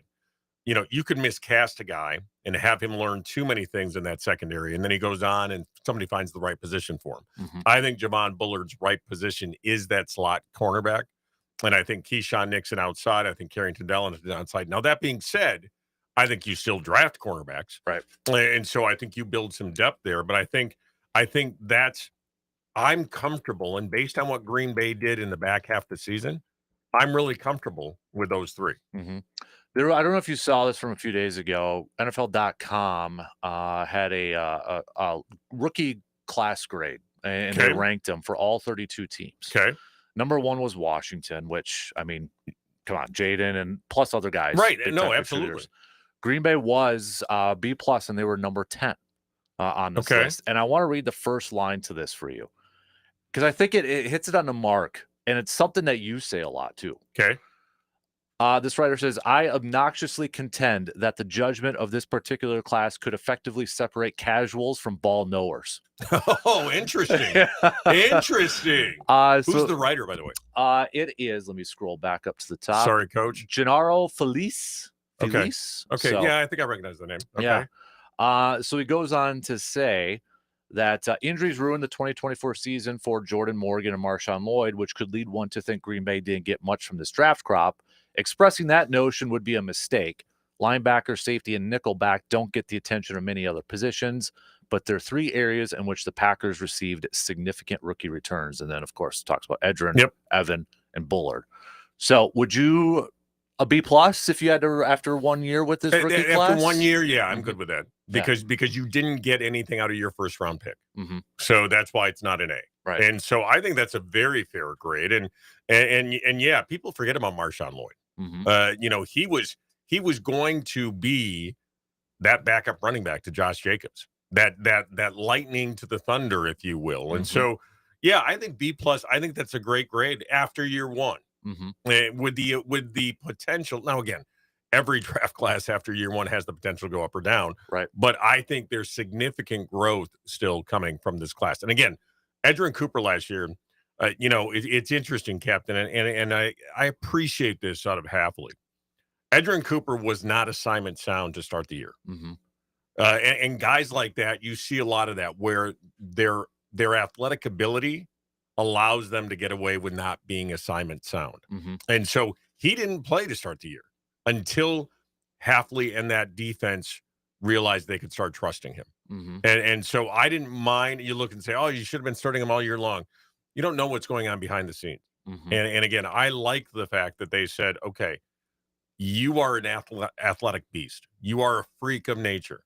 But until you realize that you have either gap A responsibility or gap B or gap C or whatever it is at that point, we're not going to play you. And so I think the sky's the limit, though, for Edgerrin Cooper. And I think that defense changed once Evan Williams came out. Yeah. I think he was really on a trajectory and he never really recovered after the injuries. And so, yeah, I think that's a great grade. B+, I love it. I think that's fair. I love the first line of it, too. Oh, my gosh. I mean, you say it, I've said oh, my gosh. Like that. Again, you know how much I abhor draft grades, especially after the draft, right after the draft. I mean, if you're giving me draft grades in May of this year, sorry, I will not listen to you. I mean, if you know, it's good for barstool fodder, but don't write an article about it. Right. You know, the one I want to get to a Jordan Love question before I let you go here, but I want to talk about one of those rookies from this last year that maybe we're not talking about, you know, projection wise. He was a 3rd round pick, but Hopper, the linebacker, you know, we've Cooper, Quay Walker. Then we're like, oh, do they need another linebacker? Does Hopper fit into that equation? I mean, he is a 3rd round pick. And I think when he was drafted last year, a lot of us like, okay, maybe that's an immediate special teams because it seemed like he was kind of a raw athlete, really good speed in that. Should we be like looking at this guy maybe potentially as, okay, maybe he's that other guy that suits up next to Cooper and Quay Walker for next year? Maybe. I mean, can you write him off? No. And you know, I when you talk about the draft and writing off players too soon, I'm just going to mention one name, Oren Burks. Yeah. You know, look what he did in the playoffs. And that's a guy that had high expectations and really Green Bay gave up on him pretty quickly. Now, was that a scheme thing? Was that a fit thing? You don't know those types of things. But yeah, I think you have to look at Hopper as a guy that's going to be in the mix. And again, I think you draft guys saying, okay, are we going to bring back Isaiah McDuffie? Are we going to rely on him as we did? What's happening with Eric Wilson? Those types of things. And when you are playing the puzzle game of putting together a team, you have to look at who's going to play today and who are we looking to get to play next year and the year after that. And so, yeah, I think it's going to be interesting. And again, you say you need a couple of draft classes in a row. That's why I go back to my original statement. I don't think this team is that far away. I really don't. And again, I think, and you know, one of the questions I put out on Twitter today was about Jordan Love. And again, when you have that guy, and you probably heard Josh Jacobs talking about Jordan Love with Coach Gruden.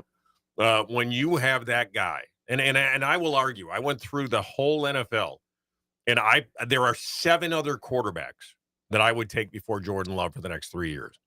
And so when you got a top 10 quarterback, and I think we can arguably say Jordan Love, when you look around the league, is a top 10 quarterback, especially when you're looking at a 3-year window. Mm-hmm. When you've got that kind of guy, and you've got the draft class that you've had the last couple of classes where it looks like you really got some guys out of that, and you mix in a Josh Jacobs and an Xavier McKinney, and now you mix in a couple of more of those veterans. Now you're cooking with something. Mm-hmm. And now I think that window is still very much alive.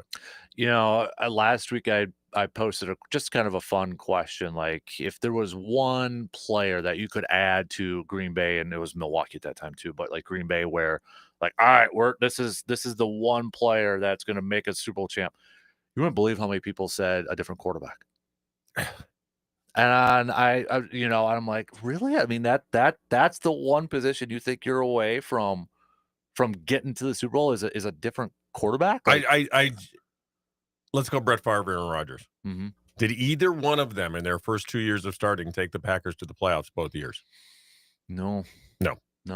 So come on, guys. Yeah, I get it. I was hard on Jordan Love too. Mm-hmm. I'm still hard on him regarding his footwork and his fundamentals. I hated the pick. Luke took a photo or video of it. I hated the pick. I still have it. I hated the pick. Yep. And I knew it was going to happen. It was one of those where I saw the draft unfolding. I was with my coaching buddies back down in the Madison area. I said, they're going to take Jordan Love. And that morning on our sister station in La Crosse, question was asked to me, what would piss you off tonight? I didn't say draft a quarterback. I said draft Jordan Love. Mm-hmm. And so I was the biggest Jordan Love hater, or one of the biggest. And I'll be the first one to admit he has shocked me. Now, do I get frustrated from a quarterback standpoint with his fundamentals? Yes, I do. Mm-hmm. Do I think the knee was a bigger issue for him last year that led to him having those issues? Yes, I do. I also look at the drop percentage from those wide receivers. If he has a normal year drop percentage from the wide receivers, he is tied for, I believe, 5th in completion percentage. And so there's always more to the story. And so again, I think, and again, I've got Jordan Love right now. I would take 7 quarterbacks ahead of him. I think he is very much in that discussion as a top 10 NFL quarterback with the ability to go higher. With that too, if you don't follow Mike Wall, former Packer offensive lineman, he's a great film breakdown. Yep. And when that Josh Jacobs Radio Row thing hit, where we need a number 1 wide receiver, and I thought Wall made a great point. He's like, I don't think it's necessarily talent or drops. It's like the little things, running the right route, timing wise, that sort of stuff, and that affects a quarterback's numbers. Look, I don't care what level you're at, and I'll. We're obviously, our players over at Eau Claire Memorial are getting into their off-season workouts and things like that. And we tell our quarterbacks, the wide receivers make or break you. Mm-hmm. They make or break you. If you are to run a 12 back to 10, that isn't a 10 back to 8. And so you hit it on the head. Mm-hmm. And when Dontavian Wicks took offense to that via social media, I'm like, really? You couldn't learn from someone like Devontae Adams to make yourself better? Right. You couldn't say, you know what, bring it on. Competition sparks the best out of all of us. Mm-hmm. So, yeah, you put all those things together, getting back to Love.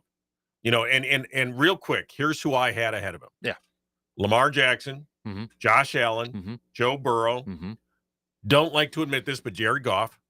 Okay, yeah. So I would not put Sam Darnold ahead of him for the next 3 years. I would not put Baker Mayfield ahead of him. Maybe Jaden Daniels. Mm-hmm. That was a question mark for me. Obviously, Mahomes. Right. I would not put Justin Herbert. I would not put Geno Smith. I would not put Stafford. I would not put Purdy. I would not put Bryce Young. I would not put Kyler Murray. I would put Jalen Hurts in front of him. Mm-hmm. And so that's the list. Well, and I looked at it objectively this morning. I said, yeah, I'd take 7. I put him at 8 right now. Mm-hmm. And I think that's a fair assessment for him. I do too. Good stuff, man. Appreciate you stopping by. Doing homework too. Well, I finally got home, so yeah. I got home last night at 1:00 in the morning. Oh, you mean this morning? Or this morning I got home, yeah. And this was a South Bend trip, and I was like, you know what? I couldn't sleep. You get home and, I was drinking coffee and that type of thing to keep me up on the way home. And I was like, all right, well, what can we talk about? I'm like, where's Jordan Love rank? I'll throw that out to everybody else, too. Yeah. We'll get some responses. You know what? Yeah. It kills me that you're saying the one position that if you could change, it'd be Jordan Love. Yeah. Yeah. Careful what you wish for, Packer fans. Yes. You didn't live through the Randy Wright experiment. I did it, and I don't want to. No, that's the thing. I don't want to. And I know younger Packer fans hate it when older Packer fans go there. I know that. I know. Come on, you boomer. Stop throwing you didn't have anybody else besides Brett Favre and Aaron Rodgers. The reality is, be the Bears fans. Look at the number of quarterbacks since Brett Favre started. Yeah. Now they might have hit it on the head this time, but again, careful what you wish for. I agree. All right, dude. Appreciate it. You know what? And by the way, real quick, I heard you guys talking about NBA All-Star Weekend. Stupid. Yeah. Stupid. What's your fix? When drop it. Another fix. Drop it. If it's for kids, start it earlier than 7:25. They are going to move it up, but that's in part because of the Olympics. Okay. But I wonder if they keep doing that going forward. Because my kid wanted to watch it. He was all geeked up, and he's like, can we stop with the music and actually start? And then it was like 10 minutes later. It might be 4 p.m. next year. So real quick, I want you to bring all your guests in for one show, and we kick off the show like the NHL All-Star Game did. We just all get into a fight. Within 9 seconds. Within 9 seconds. I think that'd be a great show. We bring Bolsold in here. I mean, everybody. And we just drop the mitts and go. I have to have a delay button for Bolsold. Jesus, Swear words from the 50s. Thanks, fellas. Thanks, buddy. We got to take a quick break, and we'll finish up the second hour coming up after these quick words.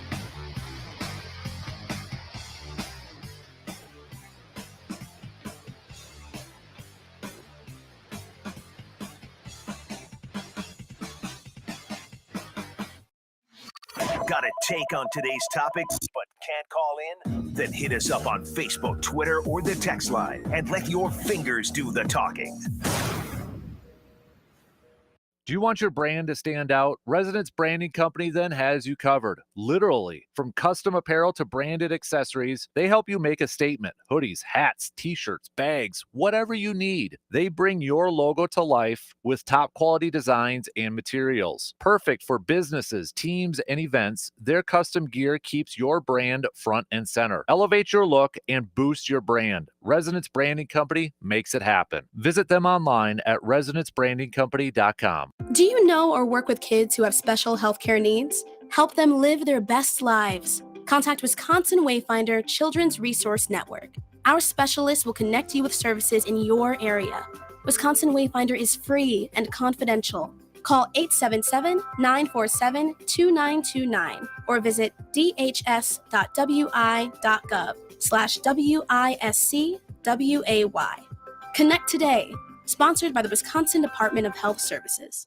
Colder months are here, and Bloomer Brewing Company has just the beer to get you through. Town Brown, a nut brown ale with a smooth, nutty taste and a solid finish. Perfect for game days or kicking back with friends. And don't forget, every Packers game comes with a bonus. Buy one, get one free pints. So rally the crew and head to Bloomer Brewing Company on Dante Tap Room in downtown Eau Claire, where every handcrafted beer is brewed with the finest local ingredients. Bloomer Brewing Company. Every brew has a story. Let's hear yours. Hey, sports fans, Joe DeGuano here.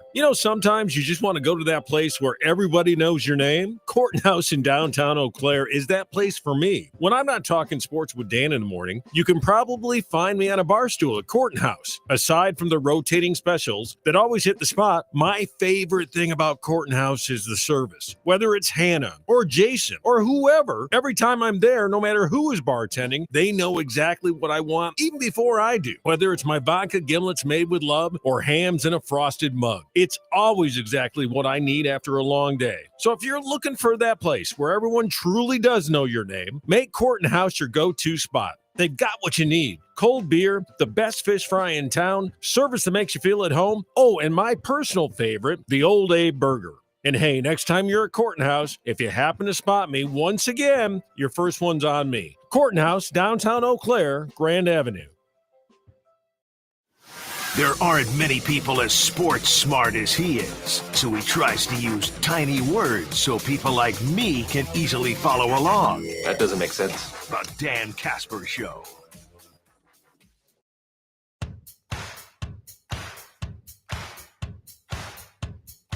Craving some top quality meats? Then you better get on over to Mike's Star Market. From juicy steaks to mouth-watering brats, they've got you covered for whatever you are craving. Whether it's a family dinner or a tailgate feast, we've got the best selection in town. Friendly service, unbeatable flavor. Mike's Star Market is your one-stop shop for everything meat. Swing by today at 2238 Heimstead Road in Eau Claire and taste the difference. I want to play a little what if before we get to some stock reports here this morning. So I talked a little bit about it in the first hour, but Mark Anasio did his spring training talk and answered questions in that, and he actually revealed something he didn't even know up until after Bob Uecker's passing. Bob almost left in 2005. In fact, it was very close that he was going to leave. But thanks to Wendy Seelig for setting up a meeting. Is it Wendy? Yeah. Wendy Seelig-Prieb, yeah. Yep. Setting up a meeting between Mark and Uecker before it was announced that Mark was going to be approved as the new owner. Half-hour drink that led to a 3-hour conversation, and Bob Uecker stayed on for almost 20 years later. What if Bob would have left, though, in 2005? There would be no Ryan Braun on 08 call. There'd be no Niger Morgan walk-off call. There'd be none of those calls. He would have done something. What would have been the other thing? Would he have done more national broadcasts? Do you think at that point? Like, I was pondering this question last night, actually from a different angle. But I won't get the Uecker one. Let's address that first. I think he becomes, I don't know, because I mean, obviously he had his game going, and he went for another 20 years, and from what we can gather, he didn't really become like in enough ill of health until very, very recently, like in the last year or so. Yeah. I know he had the heart surgery in between there too, but this one with cancer. My guess is he becomes like an emeritus, like he wouldn't go on to another team. No. He'd probably pop in for the occasional like MLB Network broadcast, like a Costas. Yeah, something like that. That's a tough one to tell. Like Bob Uecker doing his own podcast, the Uecker Pod. Oh, we never got that. No.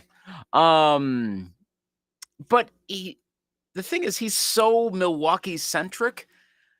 Maybe he just sort of fades. Like as much as he did the national stuff, I don't know how much he would have wanted to keep doing the national stuff. So he may have been like man around town, like I said, occasionally doing the national thing. This kind of leads into the thing that I was gaming out last night, because I went, wait a sec, how does the whole Mark Anasio ownership thing change? I mean, he takes over the team, of course. I don't know how much you remember of the takeover around that time, but I remember it being like it was thought of like, okay, this is an upgrade, not like a slam dunk, but like, okay, this is much better, given that Bud wasn't really running the team anymore because he couldn't.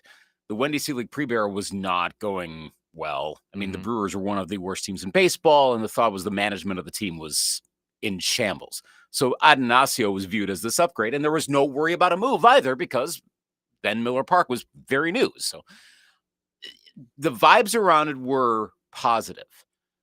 Generally have stayed that, like, the only real negativity I've heard about Mark Anasio has only been in like the last year or two, not spending 3. more, essentially. Right. Yeah. Now it's kicked, but it's taken a long time.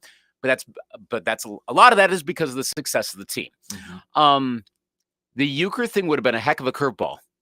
If Uecker is like, no, I'm out, I don't like this, like as Anasio was saying, like this coastal finance guy comes in. Ooh, boy. Anasio would have came in already kind of under the gun, right? Yeah. From fans like, you're the one who pushed out Bob Uecker. Yeah, the team already sucks, and now you got rid of the one reliably good thing. Because he would have been blamed for Uecker leaving. 100%. Yeah. Would winning have changed that somewhat? Actually, what probably would have happened, and we don't know what Uecker's personality would have been like in the following scenario, but they would have found a way to get Uecker still back involved. Mhm. I don't think there's ever like a permanent split. Yeah. But it is an interesting game out of what if they never did make an arrangement? What if, I mean, I don't know that Euchre was a grudge holder. I've never heard anything of the sort. Maybe he is. I don't know. A lot of us don't know. There probably wouldn't be that 50 that's up in the rafters for No. 50 years for Euchre. No. Yeah. When were the Euchre seats installed? That was Oh gosh, after was that. yeah. So those wouldn't have happened. Yeah. Get out of here, gone on the slide. Wouldn't. There's a lot of things that, but that's presuming that there would have been this absolute break. But then the success of the team would have been like they're going on runs to the World Series and doing things that they'd never done on a regular basis. And yeah, I know, because it's easier in the wild card era, but still, that's success. That's what you want as a Brewers fan. Ultimately, what do most Brewers fans want? Do you want Bob Uecker, or do you want to win a World Series? Now, that for probably a lot of fans, there's a bit of a question on that. Yeah. It's unique to Wisconsin, but to Brewers fans. But I don't think there would have been a Cold War. I think had that not gone over well, there would have been extra moves. It may have taken a year, but there would have been something like, fix this. Because we've said about Euchre is maybe the most important sports figure to the state at any given moment. You can't have him not be part of it. Right. I agree. Yeah. Speaking of, staying with the broadcast details, Rock is going to join Buck. Did you see this? So the opening. Wow, I knew about Buck, but yeah. So Bill Schroeder is going to join Joe Buck on ESPN's broadcast of the opening day game for Brewers Yankees. Nice. So I'm assuming he's like the lead color commentator for that game. But that'll be kind of interesting. I mean, first of all, you get a nationally televised game for opening day. It's Yankees, but and that's great. Like that's a national audience, of course. I mean, Yankees games do well on. As much as we know about how national TV ratings overall aren't that good, Yankees games do well. Right. So cool for the exposure, whatever. I know some people don't think Bill Schroeder's the greatest. Some are fine with it. I'm okay with him, but that's great exposure for the Brewers. It kind of reminds me of it's happened many times over the years, but you have the national guy come in and then the color commentator is a guy from one of the teams. Used to happen with like the World Series. NFL used to happen a lot. That's cool. I'm glad Buck is back to this. I don't Packers know. fans who hate Buck, at least they got the Milwaukee flavor with well, Schroeder clearly in there, he hates the Brewers. Obviously, that's gonna happen in that game. So and he hates the Yankees. He wants the other team to win. The only thing is, as I'm thinking of this, is like, okay, so it's one game. I'd like if they could cycle him back in, but by all accounts, ESPN's probably going to bail on baseball after this upcoming season. Maybe not. Maybe they come with, because there have been issues between Major League Baseball and ESPN before. I hope they can figure something out where Buck can do more. They got a lot of great announcers, but it'd be nice if he could be doing more of that. Yeah, I think just kind of reading some of the comments, and a lot of people, I'm not saying it's the majority, but a lot of them already said can't stand him with football, but like him for baseball. Yeah. Is there some way ESPN can swing it? I don't know. Wonder how much the over the top thing, the standalone, how well that does is going to make a difference to this, to ESPN, their deals, and do they find a way to keep baseball? I don't know, because it's going so regional, and maybe there's a reason they do want to get out. Yeah. All right, just about a minute and a half until the shot clock cuts us off. So coming up next hour, we'll have some stock reports over there.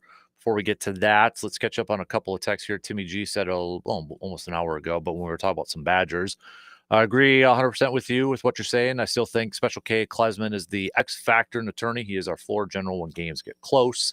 C-Bomb says give every NBA All-Star $2 million to start, but for every 10 points their team gives up, they lose $100,000. Maybe they'll play a little defense. And that's a stock report, so we'll save that for coming up. And C-Bomb also says, I love, but who would be better now? Mahomes, Allen, Jackson, Hurts, Daniels, and maybe CJ Stroud. All right. Yeah, 30 seconds left here. So coming up, we'll talk some more baseball, spring training and such. We'll get back to some more Badger basketball, talk another big win for the Badgers last night. So we'll hit that up.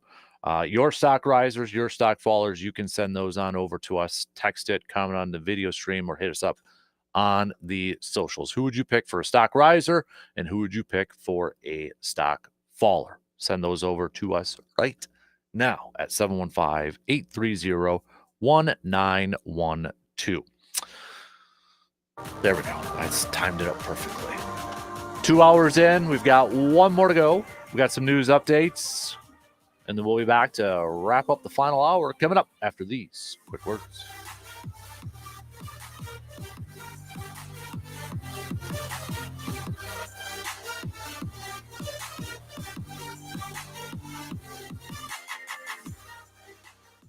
WAYY Eau Claire, W286CK Eau Claire, Sports Talk 105.1 and 790 AM.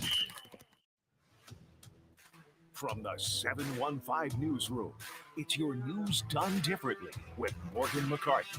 Well, good morning. Here's what we're learning today. We'll start with state headlines coming out of the primary. Just so you know, that April ballot is set when it comes to state superintendent of public instruction. The election on April 1st will see voters in Wisconsin selecting between incumbent Dr. Jill Underly and education consultant Brittany Kinzer. In yesterday's primary, those were the two that came out. Sauk Prairie School District Superintendent Jeff Wright came in third. Underly's been the state superintendent since 2021. Looking at the political breakdown, she is supported by the Democratic Party, whereas Kinzer has the support of the Republican Party in the nonpartisan election. Well, from ballots to the budget, Governor Evers talked to the state, and in his speech to lawmakers yesterday at the Capitol, Governor Evers highlighted his 2025 budget plan. Some of those highlights, well, he did include a new tax bracket, property tax freeze, lowering healthcare costs in education, and Evers also criticized the Trump administration for new tariffs. Such as the nature of politics, the budget, though, could be hard to pass, and concessions would need to be made due to a Republican majority that we have here in our state, and that's both the Senate and the House. Let's head to Chippewa. 3 candidates vying to become the next administrator for Chippewa County got to meet with members of the county board,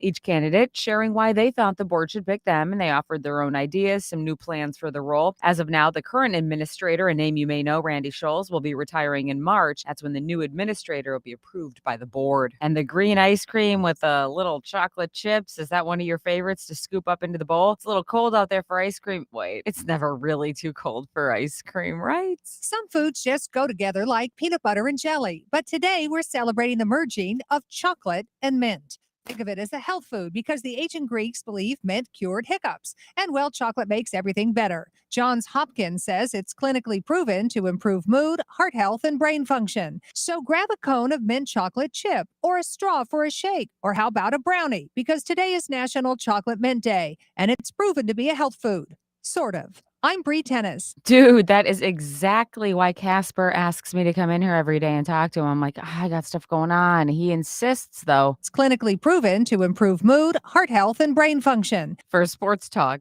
105.1, I'm Morgan McCarthy. It's another morning to bundle up as we are off to a frigid start with the cold weather advisory in effect through 9 a.m. We could see wind chill values drop as low as 25 degrees below zero. Throughout the day, we are going to have a mix of sun and clouds. Our high temperature up to 7 above. Going into tonight, partly cloudy, down to 7 below. Otherwise, tomorrow, plenty of sunshine, highs improving to the upper teens. I'm 13 First Alert meteorologist Derek Dahlman. Service Master of Chippewa Valley is your local expert when it comes to fire and water damage, carpet and air duct cleaning, mold remediation, and trauma. They're when you need them 24 hours a day, 365 days a year. Trust comes in the yellow truck. Learn more at ServiceMasterChippewaValley.com. Rapid radios are instant push-to-talk walkie-talkies offering national LTE coverage. For a limited time, go to RapidRadios.com now for 60% off and free UPS shipping. Add code RADIO and get an extra 5% off.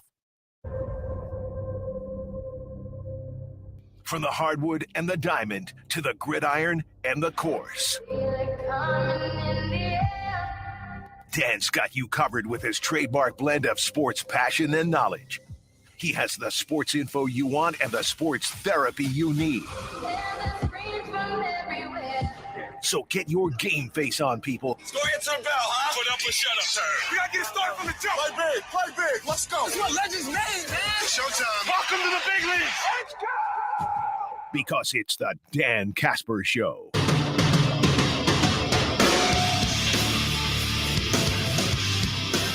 All right, final hour kicking off right now on this Wednesday morning of February 19th, coming to you from the TDS Sports Talk studios. I'm going to talk some more baseball coming up here in just a little bit. We'll talk some more hoops as well. NBA does start back up tonight, but only one game, Hornets versus Lakers, if that trips your trigger or not. But More games coming at you tomorrow, including the Bucks back at it, where they will take on the Clippers. Let's begin this hour, though, with a little stock reports. Whose stock is rising and whose stock is falling?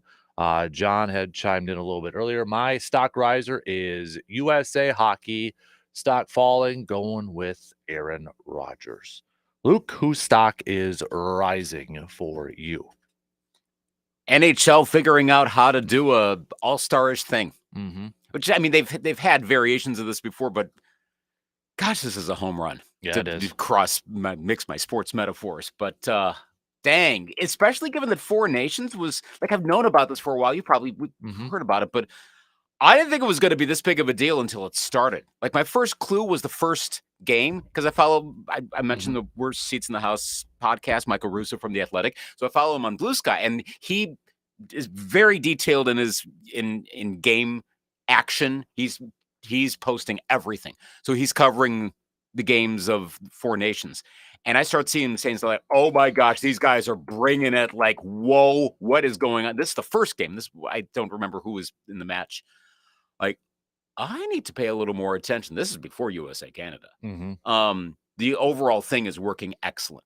Now, the NHL has had so many variations of tournaments, midseason tournaments. How many different variations of World Cups of hockey and Summit Series, et cetera, et cetera. So I'm like, well, now we're doing Four Nations. What's going to be next? There's not a thread. But maybe this is the one. Maybe it becomes the Six Nations or the Eight Nations. At some point, maybe Russia gets back in everyone's good graces. So you could see it as maybe a World Baseball Classic-esque? Yes. Like, that's the ideal. Could you, and on that same podcast, and they were, Russo and Anthony LaPanta were talking about this. Could this be like you do the Olympics, then 2 years later you do the Four Nations, or what it evolves into, and alternate like that? Probably have an all-star game during those other years. Now, as they noted, next February it's going to be an all-star weekend along with the Olympics in Milan Cortina. I don't know. That's going to go. It's going to be underwhelming, because usually you don't have the all-star game, all-star weekend when you have the Olympics. But okay, so I'm nitpicking with a lot of this. This has worked out really well. Tomorrow night's must-see TV. Probably the only reason why I wasn't super all in on USA Canada, and I started to be on Saturday night going up against the NBA All-Star Saturday night, was because I'm like, this is still round robin. It's really going to matter if they're going for the title. Well, now they're going for the title. So yeah, we're going to watch them Thursday night. Oh yeah, absolutely. The way they started that thing, I know some people were saying, well, that was just a gimmick and all that, conspiracy. It worked. I don't care. Yeah, it did. It got people talking on social media. This is hockey. Oh, well, that's everyone, your opinion. But yeah, like, I was watching, I was like, I've never seen this before. Yeah. Okay, here we go. I was also going to go that, so I'll go a little bit of a different route. I'm going to go just pretty simple. Badger basketball, coming off of a big win against Purdue in a place that they haven't won at in a while, and now last night taking down Illinois, a team that's had their number for the last few years. And I mean, you're talking about the scoring that they're on pace to average the most points in a season per game since 1970. This Badger team, it hasn't always been averaging high 40s or 50s. So Greg Gard absolutely deserves to be mentioned as Coach of the Year candidate. I don't think he would even win within his own conference. I think Dusty May, if Michigan continues to do what they're doing, Dusty May is probably going to get that, just because, I mean, Michigan was pretty bad. And I remember that hire was like not met with a whole lot of enthusiasm right away. I saw somebody brought up an old tweet from somebody saying Ohio State lucked out by not hiring Dusty. Like, and, well, no, that's not really, no.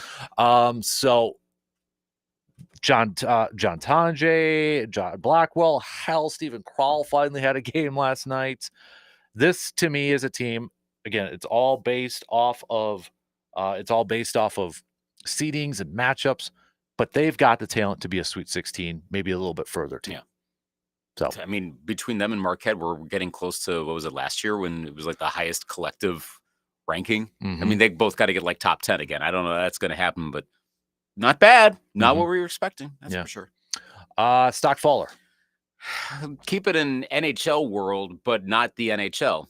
Toronto, home of the NHL headquarters. The Blue Jays. After the Vlad Guerrero thing didn't work out, Mhm. what the heck is going on with that team? Yeah. Why can't they get people to stay there? That's see what you love. What is Canada? It's not New York. Toronto's a freaking huge market. Mhm. What is not attracting people to base? And by people, I mean baseball free agents. Yeah, to I feel like wanna go there? Toronto's that token team that's like, because it was Ohtani. Ohtani's going there. He was spotted in the airport. Nope, it wasn't. And then it was Soto. Mhm. Nope. And Nope. now Guerrero or Guerrero to keep Jr., him. Like, yeah, we're gonna.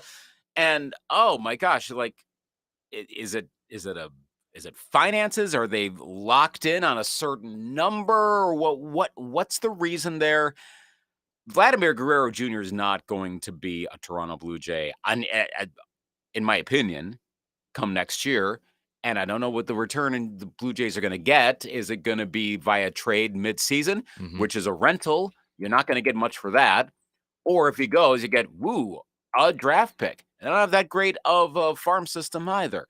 Not that Brewers and Twins fans around here really should be caring that much about the Blue Jays. I mean, I guess Twins fans a little more because it's in the league.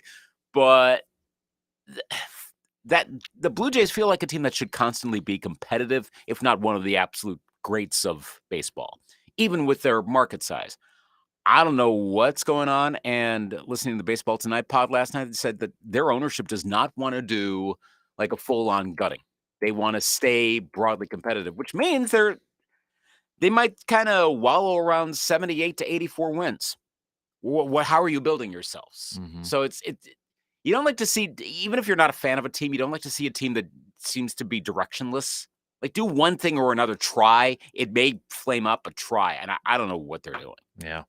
I'm going to go NBA as my stock faller. I mean, we talked about with the All-Star weekend and such, but when you've got your own players like Draymond for one and some others, very kind of vocal about how they didn't like it and how it kind of sucked and all that. It's time to go back to the drawing board with the whole thing. Again. I mean, I was watching a little bit because, again, Hudson wanted to watch it. I had no interest in it, but he wanted to watch it.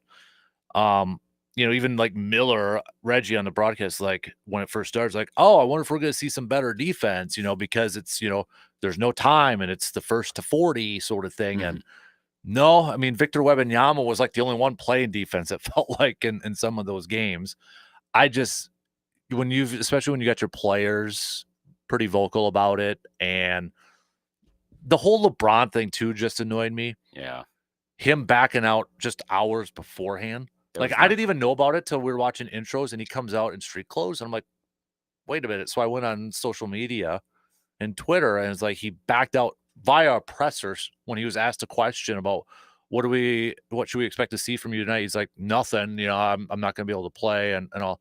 And like everybody said, if he would have done this earlier, somebody else could have came and they would have easily played. Yeah. It's like the ultimate LeBron thing. Yeah. And the thing that kind of irks me a little bit more too, he comes out in street clothes. We knew Giannis wasn't playing.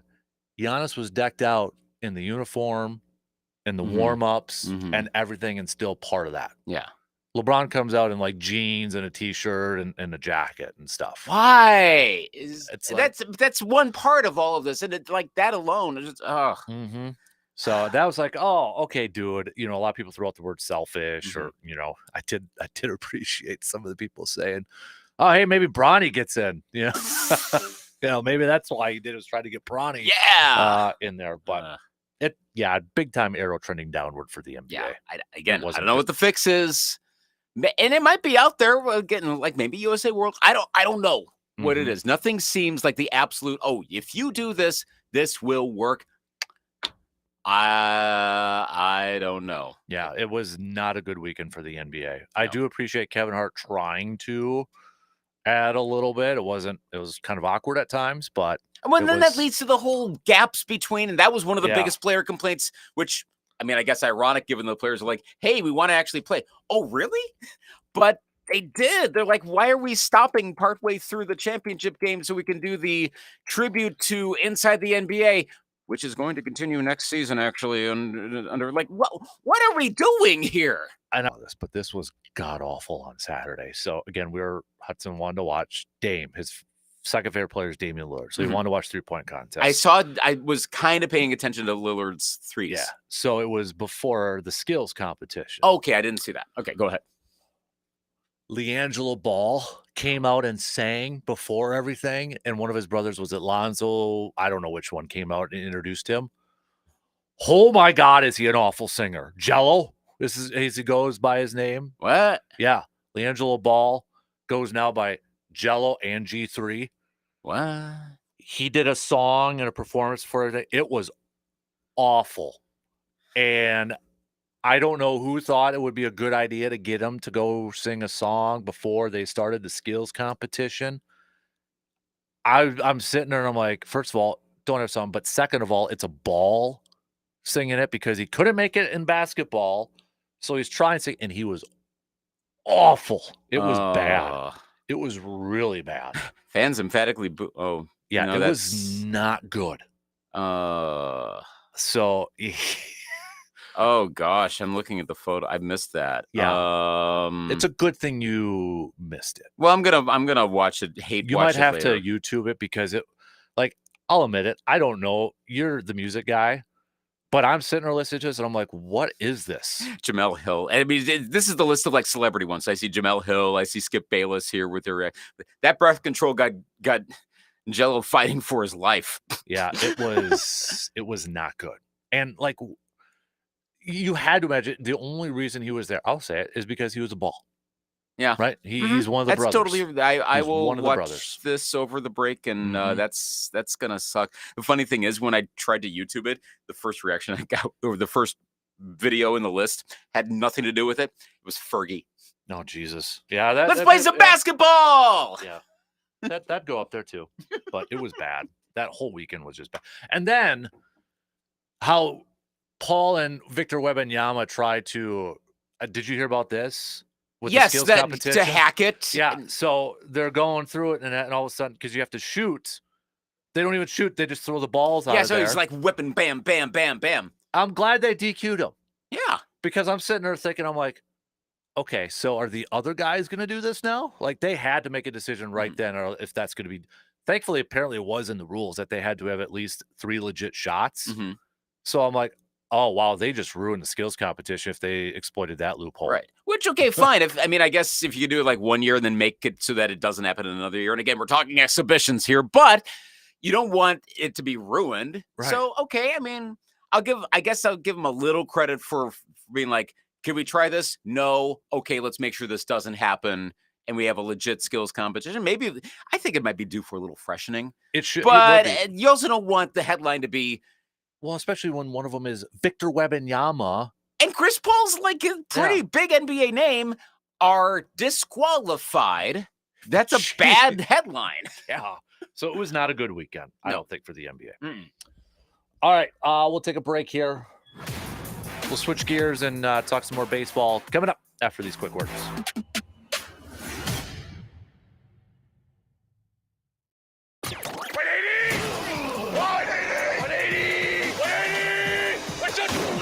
The Dan Kasper Show will be right back.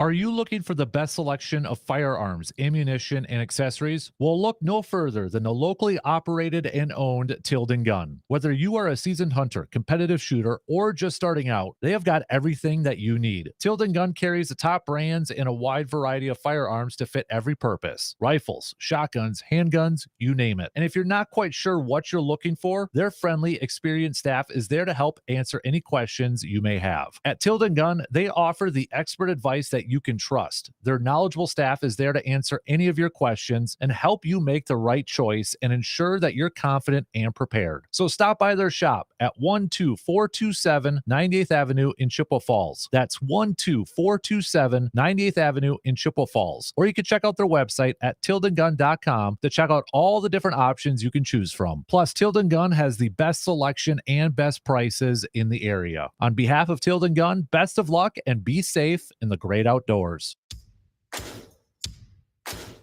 Grab your to-do list and head to Fleet Farm for Project Days, happening now through the 26th. Carhartt fans get a free $20 gift card with every $100 worth of Carhartt gear. Good on your next Fleet Farm purchase. Sprout Sweet Mix for horses and livestock is just $8.99 a bag. And save $50 on a Milwaukee M18 Compact Brushless Drill Driver Kit, now only $149. Don't miss Project Days for great buys on all things DIY at Fleet Farm. Home of the best prices, guaranteed. At TDS, we know every ring is an opportunity. From the corner shop to the corporate enterprise, our phone solutions are tailored just for you. Whether you prefer traditional voice or advanced VoIP service, TDS has the perfect fit for your business. Stay connected, stay ahead, and let us handle the rest. Get reliable, cost-effective phone service for your business with TDS. Subject to availability. Terms and conditions apply. See website for details. Oh, I can't even think about cooking tonight. I'm so exhausted. You know what? I'll just grab Quick Trip for supper. It's easy and everyone likes it. Plus, I need gas anyway. 2 birds, 1 stone. And it's so affordable. With my rewards card, I'll save even more. Yes, I am winning tonight. Wait, the kids are totally going to want dessert. I'll grab some of their chocolate chip cookies. Maybe for later or, for the drive home. It's fine. Life's busy. Quick Trip's got you. Food's here.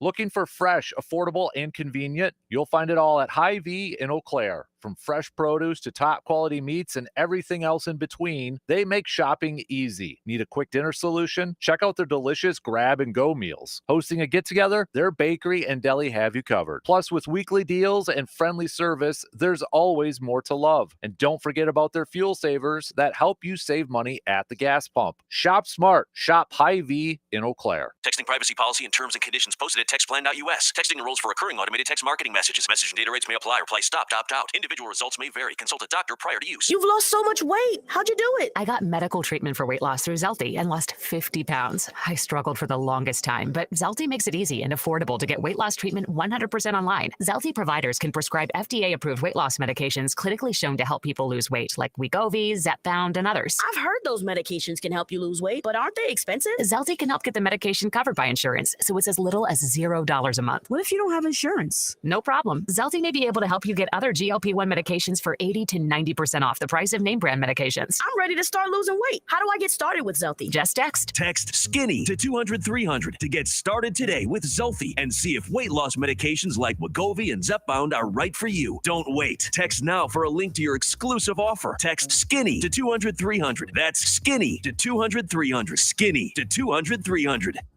Ready to take the plunge? Join us for the Special Olympics Wisconsin Polar Plunge in Chippewa Falls. On March 8th at Loopy's Grill and Saloon, brave souls will dive into icy waters to support local athletes. It's more than just a chilly challenge. It's an opportunity to make a huge impact. Sign up to take the plunge or donate to support Special Olympics Wisconsin. For more info and to register, visit plungewi.org or head to specialolympicswisconsin.org. Don't miss the fun and the freezing splash of a lifetime. See you at the Polar Plunge. The new John Deere Gator XUV lets you cut, pack, drive, scout, weld, stack, feed, pull, load, tow, spray, and haul, all in a single day. With a redesigned, fully customizable cargo box and a towing capacity of up to 4,000 pounds. You just have to get in the seat. Conquer every task on your list. Visit Tractor Central, take a seat, and see for yourself why nothing runs like a deer. Start now at TractorCentral.com. Thanks for listening. And thanks for checking out our live stream on YouTube and Facebook. And thanks for not mentioning that spot on Dan's shirt. Barbecue stain on my white t-shirt. I guess that's why he never wears white. You can't handle the truth. The Dan Kasper Show.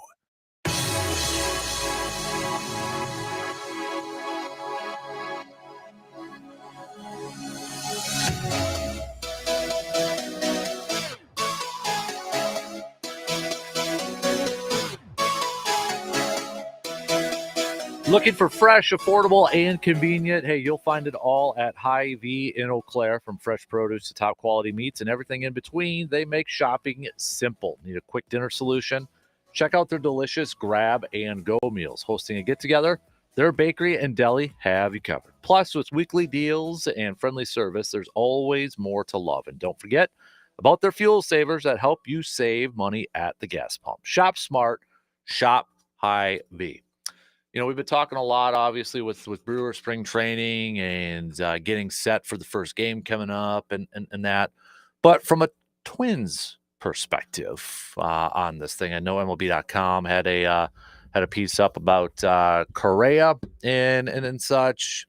But your division, the AL Central, I mean, Twins are favored to win that division. Again, we talked about that with all the projections and such. But when it comes to the Twins and entering spring training, you know, we've talked about different things, biggest question mark heading into spring training or the player with the most to prove in that. From a Twins perspective, because we got a lot of Twins fans out there, what to you is the biggest question mark for this team as spring training is getting going, as we get closer to these first games?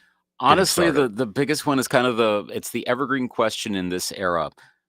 Is this the season that Carlos Correa, Byron Buxton, and Royce Lewis stay healthy?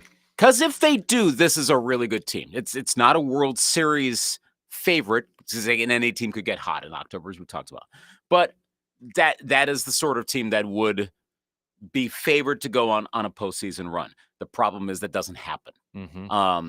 We're waiting for the inevitable, Byron Buxton, while watching a ball 3, tweaked his ACL and will be out for 60 days. Like, how does that happen? That sort of rando stuff. We know about Correa's plantar fasciitis. Lewis is young enough. We don't know. I mean, he's missed a lot of time, but I think he changed some of his approach, physical approach. I think he may have been too tightly wound. Like his muscle was so strong that that's why it popped last year. Remember, in the first game of the season, like, oh, cool, season's already over. If they stay healthy, that's the thing. Obviously, they didn't make too many transactions over the offseason. They finally started to do a lot lately. Ty France is now on board. I mean, he's not like, will he be all-star Ty France from a few years ago? I don't know, but it's technically an upgrade. There's a few others that are good, but the biggest thing for them is if they can maintain their health. If so, they'll be a contender. If not, they can easily get leapfrogged by any team other than the Chicago White Sox in the division. It's a close division, all in all. It's kind of reminiscent of the Brewers, not in terms of like, do you need these guys to be healthy? It's a different scenario because you lost 2 really good players, or not you, but they lost a couple good players. But you could see 4 teams, 3 to 4 teams, oddly, in the NL Central. I know I'm getting off topic here, but like, are the Cardinals the least likely team to win? Like, you could actually make a case for the Pirates, which is crazy to say that, but you might be able to do that there. Whereas it's the White Sox, clearly no for this season. I keep the health going. The pitching is not super great, but it'll suffice. Still waiting for Walker Jennings to come up. It's going to be a heck of a prospect, and he'll be here soon enough. But for now, get those 3 consistently producing, and hopefully you can get to October with all 3 available. And then hope we don't have fluky postseason stuff. But now that they've gotten over that hump, I'm not as worried about that. Switching to a broader thing, because this is going to be something that we're going to see in spring training in the cactus leagues and the grapefruit leagues, is the ABS, which I love that it's already sponsored. What? Yeah, it's this is the write-up on MLB.com. During the grapefruit and cactus league seasons this spring, the automated ball strike system presented by T-Mobile, as it's officially called. No offense to T-Mobile, but really? Will be in place for roughly 60% of spring training games, as Major League Baseball uses this spring training season to determine whether the system is suitable for the major league level.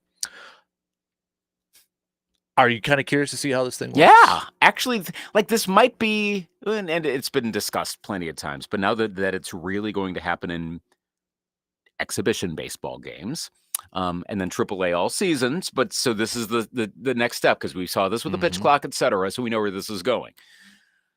It's probably the happy medium between not doing anything and the quote unquote robot umps. I saw a headline and I didn't click into it, but I think it might be from The Athletic of this could lead to the demise of the TV strike zone. Oh, Like, which if you lose that, is that the worst thing in the world? No. Sometimes I'm a little annoyed that there's always a square on the screen. But that's the point. Like that, this can be used in a limited form. No, we're not going to do it for every single one, because that would be robot umps. You have X number of challenges. Now, you keep your challenges if you're successful, but if you're not, you lose them. And so you could have a really bad ball strike call late in the game, but you don't have a challenge. Well, what are you going to do? So you got to be strategic about it, which I do like the addition of strategy. Anytime you throw strategy into a sport is a good thing. Well, this is the one that's interesting for me. Managers can't do this. It's the player, it's the pitcher, the catcher, or the batter that has to issue the challenge. Right. And you only get 2 of them. Mm-hmm. So those are the only 3 people who can challenge it. Can't get any help from the dugout. Can't be the manager barking to say challenge it. So I'm curious to see, like, because at times, when you get that, emotions can run hot for a player. Yes. Especially if it's like I hadn't thought of that. Especially if it's a strike 3 call. And it's like 5th inning or something, and that batter's just pissed, and he like taps this because that's the signal. You got to tap your Double helmet. legs, like a double tap or a single, something like that. And then it's like, oh, they challenge it, but it's obvious, and well, you lost it. That's going to happen at some point, and then there's there's going to be an argument. Well, I didn't tap it to say I want to challenge. No. But there'll be someone who gets hot, which it happens. That's sports. Yep. But you get hot, you're gonna do it, and like you. Why did you do that? Because it'll be like an obvious call, but how do the teammates react to that? And it's gonna happen. Most of what we're talking about, we're gonna see in 2026. Because again, this is not happening this year. But that's what's going to happen. Okay, I like that you got to think instantaneously about this, and you got to control your emotions on this. The catcher's probably going to be the most level-headed of the 3. Because I think if you were to assess the emotional, and again, I say this as someone who's not played baseball. Anyone playing baseball, listening might be like, no, you're wrong, Luke. But correct me if I'm wrong. The catcher, I think, is the most level-headed of the 3. He's got a frame. He's setting up the pitch. He's kind of like the manager of the situation anyway. And I think maybe that's what teams should do is like kind of tell their players, if you're on the pitching side of it, let the catcher determine whether it should be challenged, not the pitcher, right? And maybe there'll be like a secondary hand signal of like the catcher does something like a wave off or something like, I mean, the catcher could just as soon do it, but if he doesn't want to get in trouble with the pitcher, because you got that dynamic too. I mean, catchers and pitchers aren't going to fight, but you're managing personalities. Yeah. Do you do some sort of like a hand sign of like, don't do it. I don't care. Not now, wait. Or like there's a hand sign that says it's probably like the like that. Ixnay on the Jonah, on the pitch nay. The Jonah one. Or one that's like that's sketchy. What do you like? Here, you make the call. Like that. Yeah. And there'll probably be a little bit of mound talk, which I know that's limited now, but that'll be assessed. I'll be fascinated to watch this. It's the batters that are going to be the ones that are most likely to spout off and like, no, dude. This wasn't great. Yep. It's going to be those guys that break their bats on a stupid call or a stupid pitch or whatever. I hope they do it like they do in tennis when they do the challenge and they have the big screen with the ball. Like, I was thinking that last night as I'm reading about this. Like, I hope there's something like that where you see like, and he's up by a millimeter. Yep. Put it on the scoreboard. Everybody's watching, and then you can see it in real time, the decision. That would be cool. Yeah. I know they're going to have like the information. They said they're going to be very upfront about what happened. I don't know if the technology quite works for that, but that would be really cool to see something like that. But no, it sounds like you're in favor. Like I like it. I'm intrigued with it. Yeah. And I think the biggest question I had was, okay, is this going to slow down a game? But if it's automated, it would be quicker. It's not necessarily like in tennis, where they're like, Yeah. okay, challenge. You see the graphic, Yep. and that goes a little quicker because it's literally, was it on the line or not? Right. And so that I feel like it'd go quicker. I know in their write-up they said, well, the average challenge lasted 17 seconds, but there were some challenges like, okay, come on, what are you? Right. And I don't think it would necessarily be like, I don't know how it's going to play out. Like, will it be immediate sort of, review right away? Do they still got to go on the headsets and talk or whatever? I just don't want it to slow down the game and pause it like that. But I'm intrigued with the drama aspect because I could see, like we said, batters getting pissed and getting hot-headed and trying to challenge it. Making the wrong one. The interesting thing for me is that, so if you get it wrong, you lose a challenge. But it sounds like if you get it right, you keep those challenges, right? Mhm. Like, so you can be you get the first one right, you still have 2 more. Right. Get the next one right, you still got 2 more. Right? That's the impression I get. So you could keep challenging, Mhm. which of course gives incentive to keep the game moving. But I presume that Major League Baseball, given that they've made so many moves over the last, well, especially 2 seasons ago, but this past season, they made extra moves to shorten the game and it worked again. They're not going to want to go back in the other direction. They know stoppages of time. People don't like that. Mhm. There's going to, I don't know the technical way. I mean, that's why they're doing this exhibition season for Major League Baseball, AAA all year to flesh it all out a little bit more. But if you can keep your challenges and you keep winning, that means the umpire is not doing a good job. And the umpires are evaluated. This is we're not going back to what baseball was for the basically last century, where different umps, different strike zones. Some would evolve their strike zones throughout the game, but there wasn't any way to really assess it other than, oh, this guy's got like a huge strike zone. And no, now you are evaluated. Like, remember the guy that got in trouble for gambling? People were I can't remember the name of the umpire, but people were bummed over that because he's one of the better ball strike callers. He's evaluated and he does a good job with that. So, yeah, if I would be most concerned if I were the umpire that keeps getting challenges done and it's successful. It means good thing Angel Hernandez isn't there anymore. Wow, what timing on this? Yeah. Gosh, imagine how that would go. That's on the ump. Mhm. But then if the umps get better at it, then I think it kind of takes care of itself. Bad umps are not going to be calling.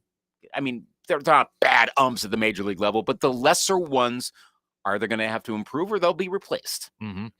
And I could see some batters being just a little too hesitant because they don't want to be the guy that loses a challenge, right? Also that. Or pitchers or catchers, they don't want to be like, ooh, it's close, but I don't want to be the guy that loses us a challenge. Yeah, well, especially if they lose one and they only got one left, and it's like there'll be a collective thing among the team. Like, don't do this in the first inning. Come on. Unless it's something egregious. But even then, there's a lot of tone setting too. Like, are you going to be the team that starts challenging immediately? Like, oh, you're those guys? It's not unwritten rules, but it gives me shades as I'm saying this of the Braves from last decade. Remember the unwritten rule enforcers? Yeah. Like I said, this is different because this is an actual rule, but do you want to be that team? I guess if it works and you end up winning, that's the point. But there's going to be a logic to when do you do this? Is there a certain time to do this? All over literally one pitch. That's the other thing. Like, do you want to blow this on one pitch? Because if you get it could be a bad ball or strike, but then hopefully, unless you just struck out or just gave up a walk, there's another pitch and something else could totally happen. So be careful with that. Again, strategy is good, and I like that there's going to be more of this when it almost inevitably comes to Major League Baseball full-time next year. Yeah, because it won't be this year. Just spring training, they're experimenting In with half it, of and them, then, even. Yeah. So I'm definitely curious to see like how it. works. I'm glad they're doing this.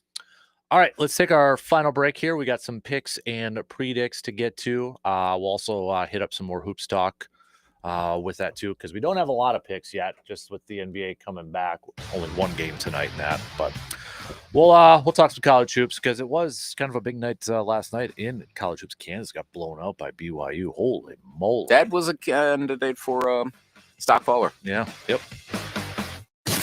You're listening to the Dan Kasper Show. When it comes to all of your flooring needs, the Chippewa Valley has your one-stop shop for everything you need to add some new, beautiful floor to your home. And that's Carpet City Flooring Center in Eau Claire. Carpet City Flooring Center has all the latest styles and trends in the flooring business, including the popular Rigid Max flooring that you can only find at Carpet City Flooring Center in Eau Claire. They have the best prices in the area, and if for some reason you do find a better price elsewhere, Carpet City Flooring Center matches or beats the price. And when it comes to the team at Carpet City Flooring Center, well, you won't find anyone better to work with. Knowledgeable and caring with the goal in mind that they want to find the floor that you want, that works best in your home and works great in your budget. So go visit Carpet City Flooring Center at 3109 East Hamilton Avenue in Eau Claire and check out their website where you can check out their inventory and use their floor view option, where it allows you to see what a new floor would look like in your home. Wisconsin's premier flooring store, Carpet City Flooring Center, where their prices will floor you. The Exchange New Orleans, a health and wellness gym located in New Orleans in the city's Lower Garden District, is the only dedicated pickleball club in the Gulf South that combines both indoor and outdoor courts. They have food, they have drinks, live music, entertainment, and a whole lot more, open 7 days a week. Members and guests have access to top-tier coaching and clinics with 3 pickleball pros, a kitchen serving a menu of fresh and healthy cuisine, invigorating smoothies, delicious coffees, seasoned hospitality professionals providing an array of unique programming for pickleball enthusiasts and the first-timers of all ages. What's a better pair than sip and serve? Visit theexchangenola.com to book your court. Welcome a new member or inquire about a private event today. The Exchange New Orleans. We combine our love of sports and NOLA-style entertainment to create The Exchange, where good times meet great games. Something amazing is happening in video conferencing. People are showing up in big ways. That's because CDW is building collaborative and connected video and audio environments with HP Poly. With Noise Block AI to silence distractions and group framing to highlight speakers, everyone on your team gets to shine. Make amazing happen. HP Poly and CDW. Learn more at cdw.com/poly. Across the stations of Midwest Family Eau Claire, Midwest cares for kids, veterans, families, pets, from education to the environment. From blood drives, bake sales, or providing food for the hungry and gathering up toys for kids in need, Midwest Family cares. You're a big part of all we do for one another. Thank you for supporting our Midwest Cares programs in any way you can, with your time, treasure, and your heart. We care so much because you care so much. Midwest Family cares. From the stations of Midwest Family Eau Claire.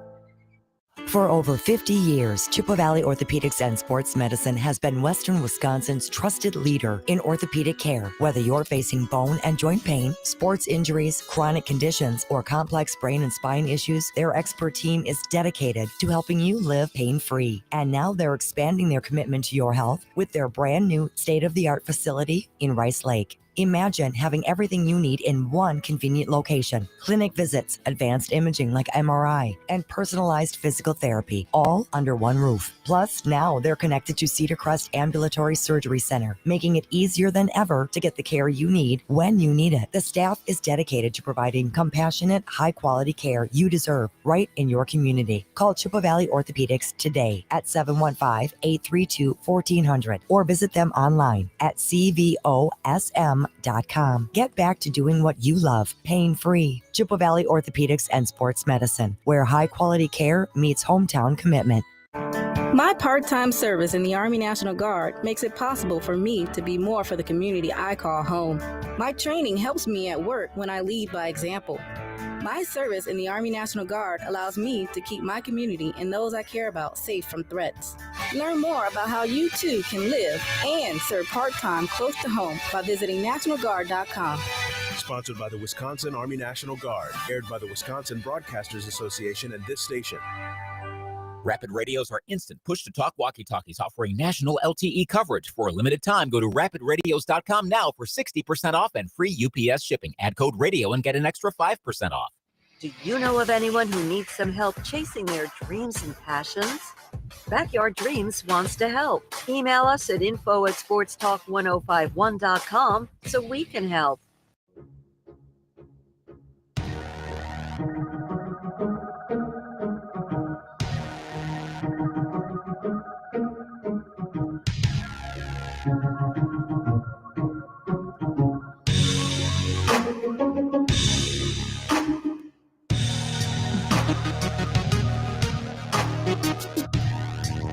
All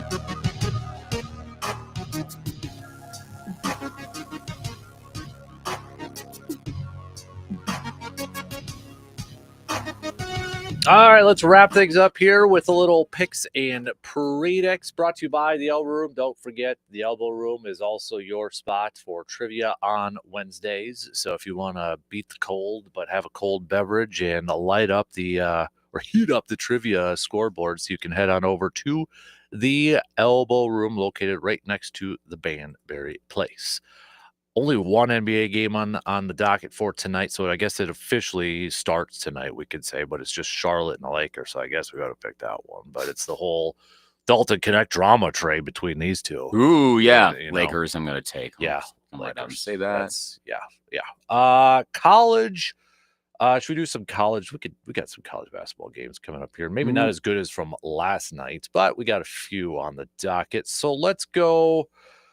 Oh boy, it's kind of some slim pickings. I don't know. Okay, we got number 4 Alabama taking on number 15 Missouri. Missouri is actually favored by 1.5. I'll take Mizzou. I'll go Alabama, bouncing back and picking up a win. Let's do Arkansas at Auburn. Battle of the kind of sketchy coaches. And Auburn's favored by 16.5. So I'm going to go with Auburn in this one. Yeah. Do they cover? I'm kind of wary given that it's set that big.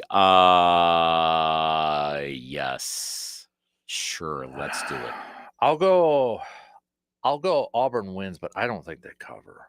It's a lot, but that is a lot. There's something that tells me it's going to happen. That is a lot.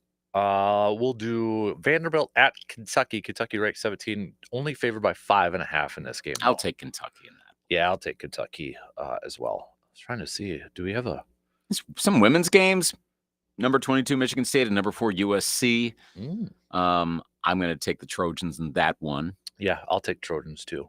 I was going to say Oregon at Iowa. Oregon's favored by 1.5. Back in men's basketball. Yep. I'll take Oregon. Yeah, I'll take Oregon too. So anyway, Gophers are starting to get a bit of a thing going here. I mean, I don't know if they're going to make the tournament, but took care of business against both USC and UCLA. And honestly, the bigger thing is they got some California recruits, got to watch both games.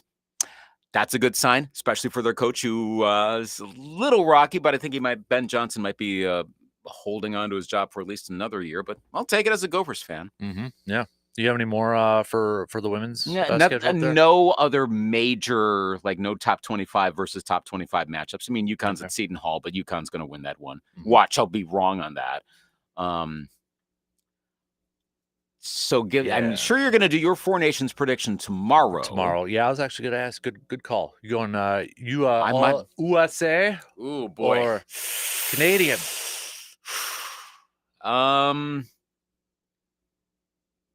Team USA's got some injuries starting to pile up a little bit. Where is it at, by the way? Do you know off the top of your Boston. Head? Is it Boston? Okay. Believe it is anyway, but yeah, Boston. I think Canada gets the revenge. I'm trying to think also strategically. What would be the best outcome for the Canada-USA? I mean, it's a rivalry, and yes, we know. Geopolitics right now, it's a thing.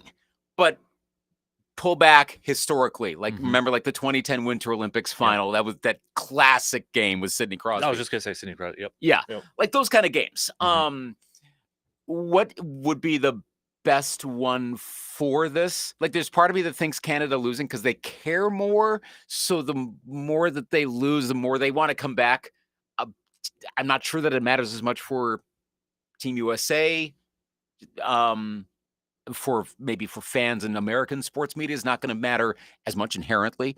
But how much does that affect what actually happens on the rink? I mean, that once the game's settled, it's settled on Saturday night. And I don't think there's going to be fights unless it organically happens. I'm gonna say Canada wins. I don't say that comfortably. So I could see anything happening right now. Yeah.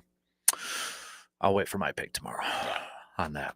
But last night we had by the way, those are your picks and predicts brought to you by the Elbow Room. But last night, at least on the college basketball landscape, We had some good matchups. We had Mississippi State taking down Texas A&M in a 21 versus 7 matchup. So Mississippi State's upsetting the Aggies. So might have some more movement within the top 10. Maybe now this moves a team like Wisconsin into the top 10 next week for the latest polls. Purdue now on a 3-game losing streak. Purdue versus Michigan State last night. Michigan State taking them down. Marquette did defeat Seton Hall. I mentioned the Kansas BYU game. BYU dominating 91-57 against Kansas. And that game, actually, BYU was favored heading into that game. Not by that much, but they were favored in that game. So with Wisconsin now, with their 2 wins in a row, are you feeling a Sweet 16 vibe at bare minimum for this team without factoring in matchups when it comes to because they're what, a seedings 3 seed right now in bracketology. Yeah. I think so. They can score a lot more, which is that as we talked about with going back to 1970. Gosh, so that's 55 years ago. Last time they were scoring this well. I think so. Understanding again, flukes happen, but in a general sense. Besides if they're a 3 seed, they should be one of the top 12 teams. Yes, of course. But I think they're going to get there anyway. We'll see what the bracket shows. But right now, if you had to have me pick at this moment, I would say they are. Latest SV Pod, they did this like last year. They have Stanford Steve go through his list of teams. And they, of course, these guys deep dive on college sports. They love that stuff. They asked which teams could win the title. So we had a long list. Wisconsin, not one of them. That doesn't surprise me. Yeah, and it's not like a knock on that. He thinks Maryland is a potential team. That wasn't Van Pelt talking because obviously there. But yeah, he doesn't think the Badgers are quite to the point of, in his opinion, Stanford Steve's opinions. This is one person knows the sports, but one person. Given that so many other teams seem to have a shot of winning the title, but I don't think most Badger fans.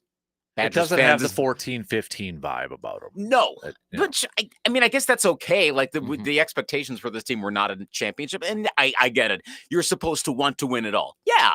But given where the Badgers have been, where they're at right now, I know they had the collapse last year. Well, even last year's offseason, you had AJ Storr leaving, Chucky Hepburn leaving. Connor Sejan leaving. We're like, who the heck is going to play guard for these guys? It looked like they were dead in the water going into this season because of the portal. And then this guy that nobody knew coming in, John Tanji, all of a sudden just starts lighting it up. And then Blackwell takes a step this year. It's like, hey, they got a couple guys in that backcourt. If Steven Krall, and this is a huge if, because he hasn't done it throughout his whole career, but if he plays like he did last night, those 3 can help push this thing a little bit further than the Sweet 16. But the thing is, there's one player on that team I don't trust. It's Steve Krall. Yeah. If he could go out there and get you 7 rebounds and 20 points per game, okay. The first meeting against Illinois, that's why we were talking about him yesterday. He had 0 rebounds and like 3 points. And that was the game Greg Gard called him out after the game. And last night, 20.7 rebounds. So which type of team is the worst matchup for the Badgers this year? Man. Like we're talking like a Bigs kind of team. I still say that if you got like a big team, and I know they got Winter and Krall for size up there, but that still would make me nervous just because I don't trust Steven Krall. I don't trust him at all. And that's what it boils down to. Offensively, I've got all the trust in the world with the 2 Johns, Blackwell and Tanji and such. Right. And I know one texter mentioned Klesman over there. I think Klesman's kind of like, try to like put it in a 14-15 comparison. Would he be like the Nigel Hayes of the team sort of thing? You know what I mean? Like I'm trying to, if we talk about scoring wise and that, Frank the Tank would be probably like John Tanji. Blackwell might be the Decker or the Bronson sort of thing. And then, Steven Krall's like who, gosh, I don't even know who I would put Steven. Dukin coming off the bench sort of thing. So maybe Klesman's a little bit of like the Nigel Hayes. Okay. Kind of not the first option on offense, maybe not even the second or third, but he can get you some Crunch Time Buckets. Mhm. I don't know if that'd be the right one. That's the first name that kind of came to my mind, though. Just talking straight up score, not talking about, comparing Right. the player versus the player or the importance of Yeah. I mean, Frank Tank was National Player of the Year that year. Yeah. So, but You're right. it's getting me more excited for the tournament, though, with Wisconsin playing this well down the stretch. I mean, they should be able to flow pretty well through the Big Ten tournament. It's probably not going to make as much of a difference. We know how tournaments don't matter as much anymore. But at least I like that they're not going to be a one-dimensional team, and maybe not a one-dimensional team with multiple scorers, but that don't score as much. I'm trying to describe traditional 21st century Badgers men's basketball, and that's a lot of what would happen if a couple guys are off. You're done. Mm-hmm. I think they've got enough options, but I guess it would also have to be if there's some team that can block out Blackwell and Tanji like at the perimeter, and you essentially force Crowell to win the game. That strikes me as the ultimate strategy right there. Like, that's the duh. But I mean, you can strategize. Obviously, take Giannis out. Cool, great. Can you do that? Is the question. Mm-hmm. And it's going to matter on the matchup. And again, we don't know what that's going to be for several more weeks. I think we asked this a couple weeks ago. Which team do you trust more? Was it Marquette or Wisconsin to make the Sweet 16? I've switched it now to Wisconsin. Yeah, over Marquette. Yeah, I think I'm at them right now. Mm-hmm. Which, I mean, Marquette 16th, but you look at some of their matchups and losses against, well, the Rick Pitino's, the Fighting Rick Pitino's, and even I don't know what to make of UConn. I really don't. They're so up and down. That was another one. Stanford Steve said nope. Yeah, they're not going to be a title contender. And Hurley's losing it all over the place now too, and it's like, oh my goodness, It was kind of fun for a while. I mean, it's not over, but come on. I mean,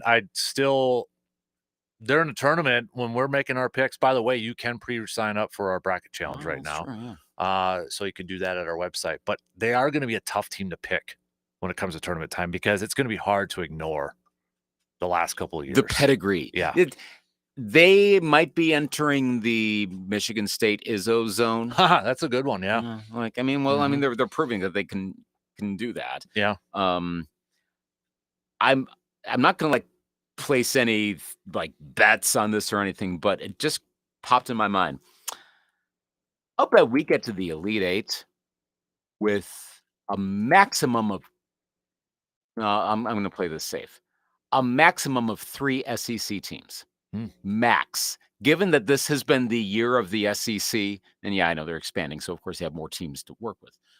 But in my life, I've never seen the SEC do so well at college basketball. There are a lot of SEC blue bloods that are doing really well at college basketball. It's been crescendoing, but this year it burst. Mm-hmm. Why do I feel like this year it's going to be one of those, all these SEC teams were dominating all year long, and it'll be like Auburn and maybe Tennessee and maybe one other. You're like, what happened? Mm-hmm. You sometimes see that happen with bowls, and sometimes it happens like the Big Ten in the NCAA tournament. It's got this weird feeling like somehow the SEC teams are going to blow out early. Mm-hmm. I don't know. I just got a feeling about that. Really quick, it's kind of a receiver deferred question, but since we're talking about Big Ten and college basketball, with Izzo passing Bob Knight for the most wins as a Big Ten basketball coach, not only does he pass him wins, does he pass him in terms of best Big Ten basketball coach in history? Or is it still Bobby Knight? Is it somebody else? What, Knight's got 2 national championships? Izzo has one. It's been to a couple. Been a lot of Final Fours. It's been a long time. It's been a quarter century now this year since the only one. The Mateen Cleaves. Yeah. And how much do you factor in with the transfer portal, NIL, and factoring that? And I think it's more difficult for Izzo, so I think maybe I'll give him the nod there. But Knight was good for so long. So maybe I need to. I'm going to say Knight, actually. Okay. Now that it's close, but I'll say Knight given the overall success of the team. In case anybody's wondering, Bo Ryan was 8th on that list. So okay. Matt Painter's actually number 6. Wow. Yeah. Gene Keady is at 5, so there's a chance Matt Painter could surpass. Well, I mean, Purdue, they're like is Purdue the classic modern era team that does really well during the regular season and can't put it until, of course, last year. That changed it. But up until then, they were that team. Could never translate it over. Yeah. Number 3, I love this name. Branch McCracken from Indiana. Ooh, wow. That's going back. Yeah, a 40s. ways. Yeah. 40s there. So number 7 really quick was Judd Heathcote from Michigan State. Bo Ryan at 8, Lou Henson 9, Ward Lambert number 10 from Purdue. So you got 3 big Purdue coaches on there. All right, that's going to do it for us. Dan Patrick Show is coming up next with fill-in guests because they're off for the week. We'll be back, though, tomorrow, same time, same place, right here, 6 a.m. Talk to you then. You're listening to the Dan Patrick Show on WAYY Eau Claire, W286CK Eau Claire, Sports Talk 105.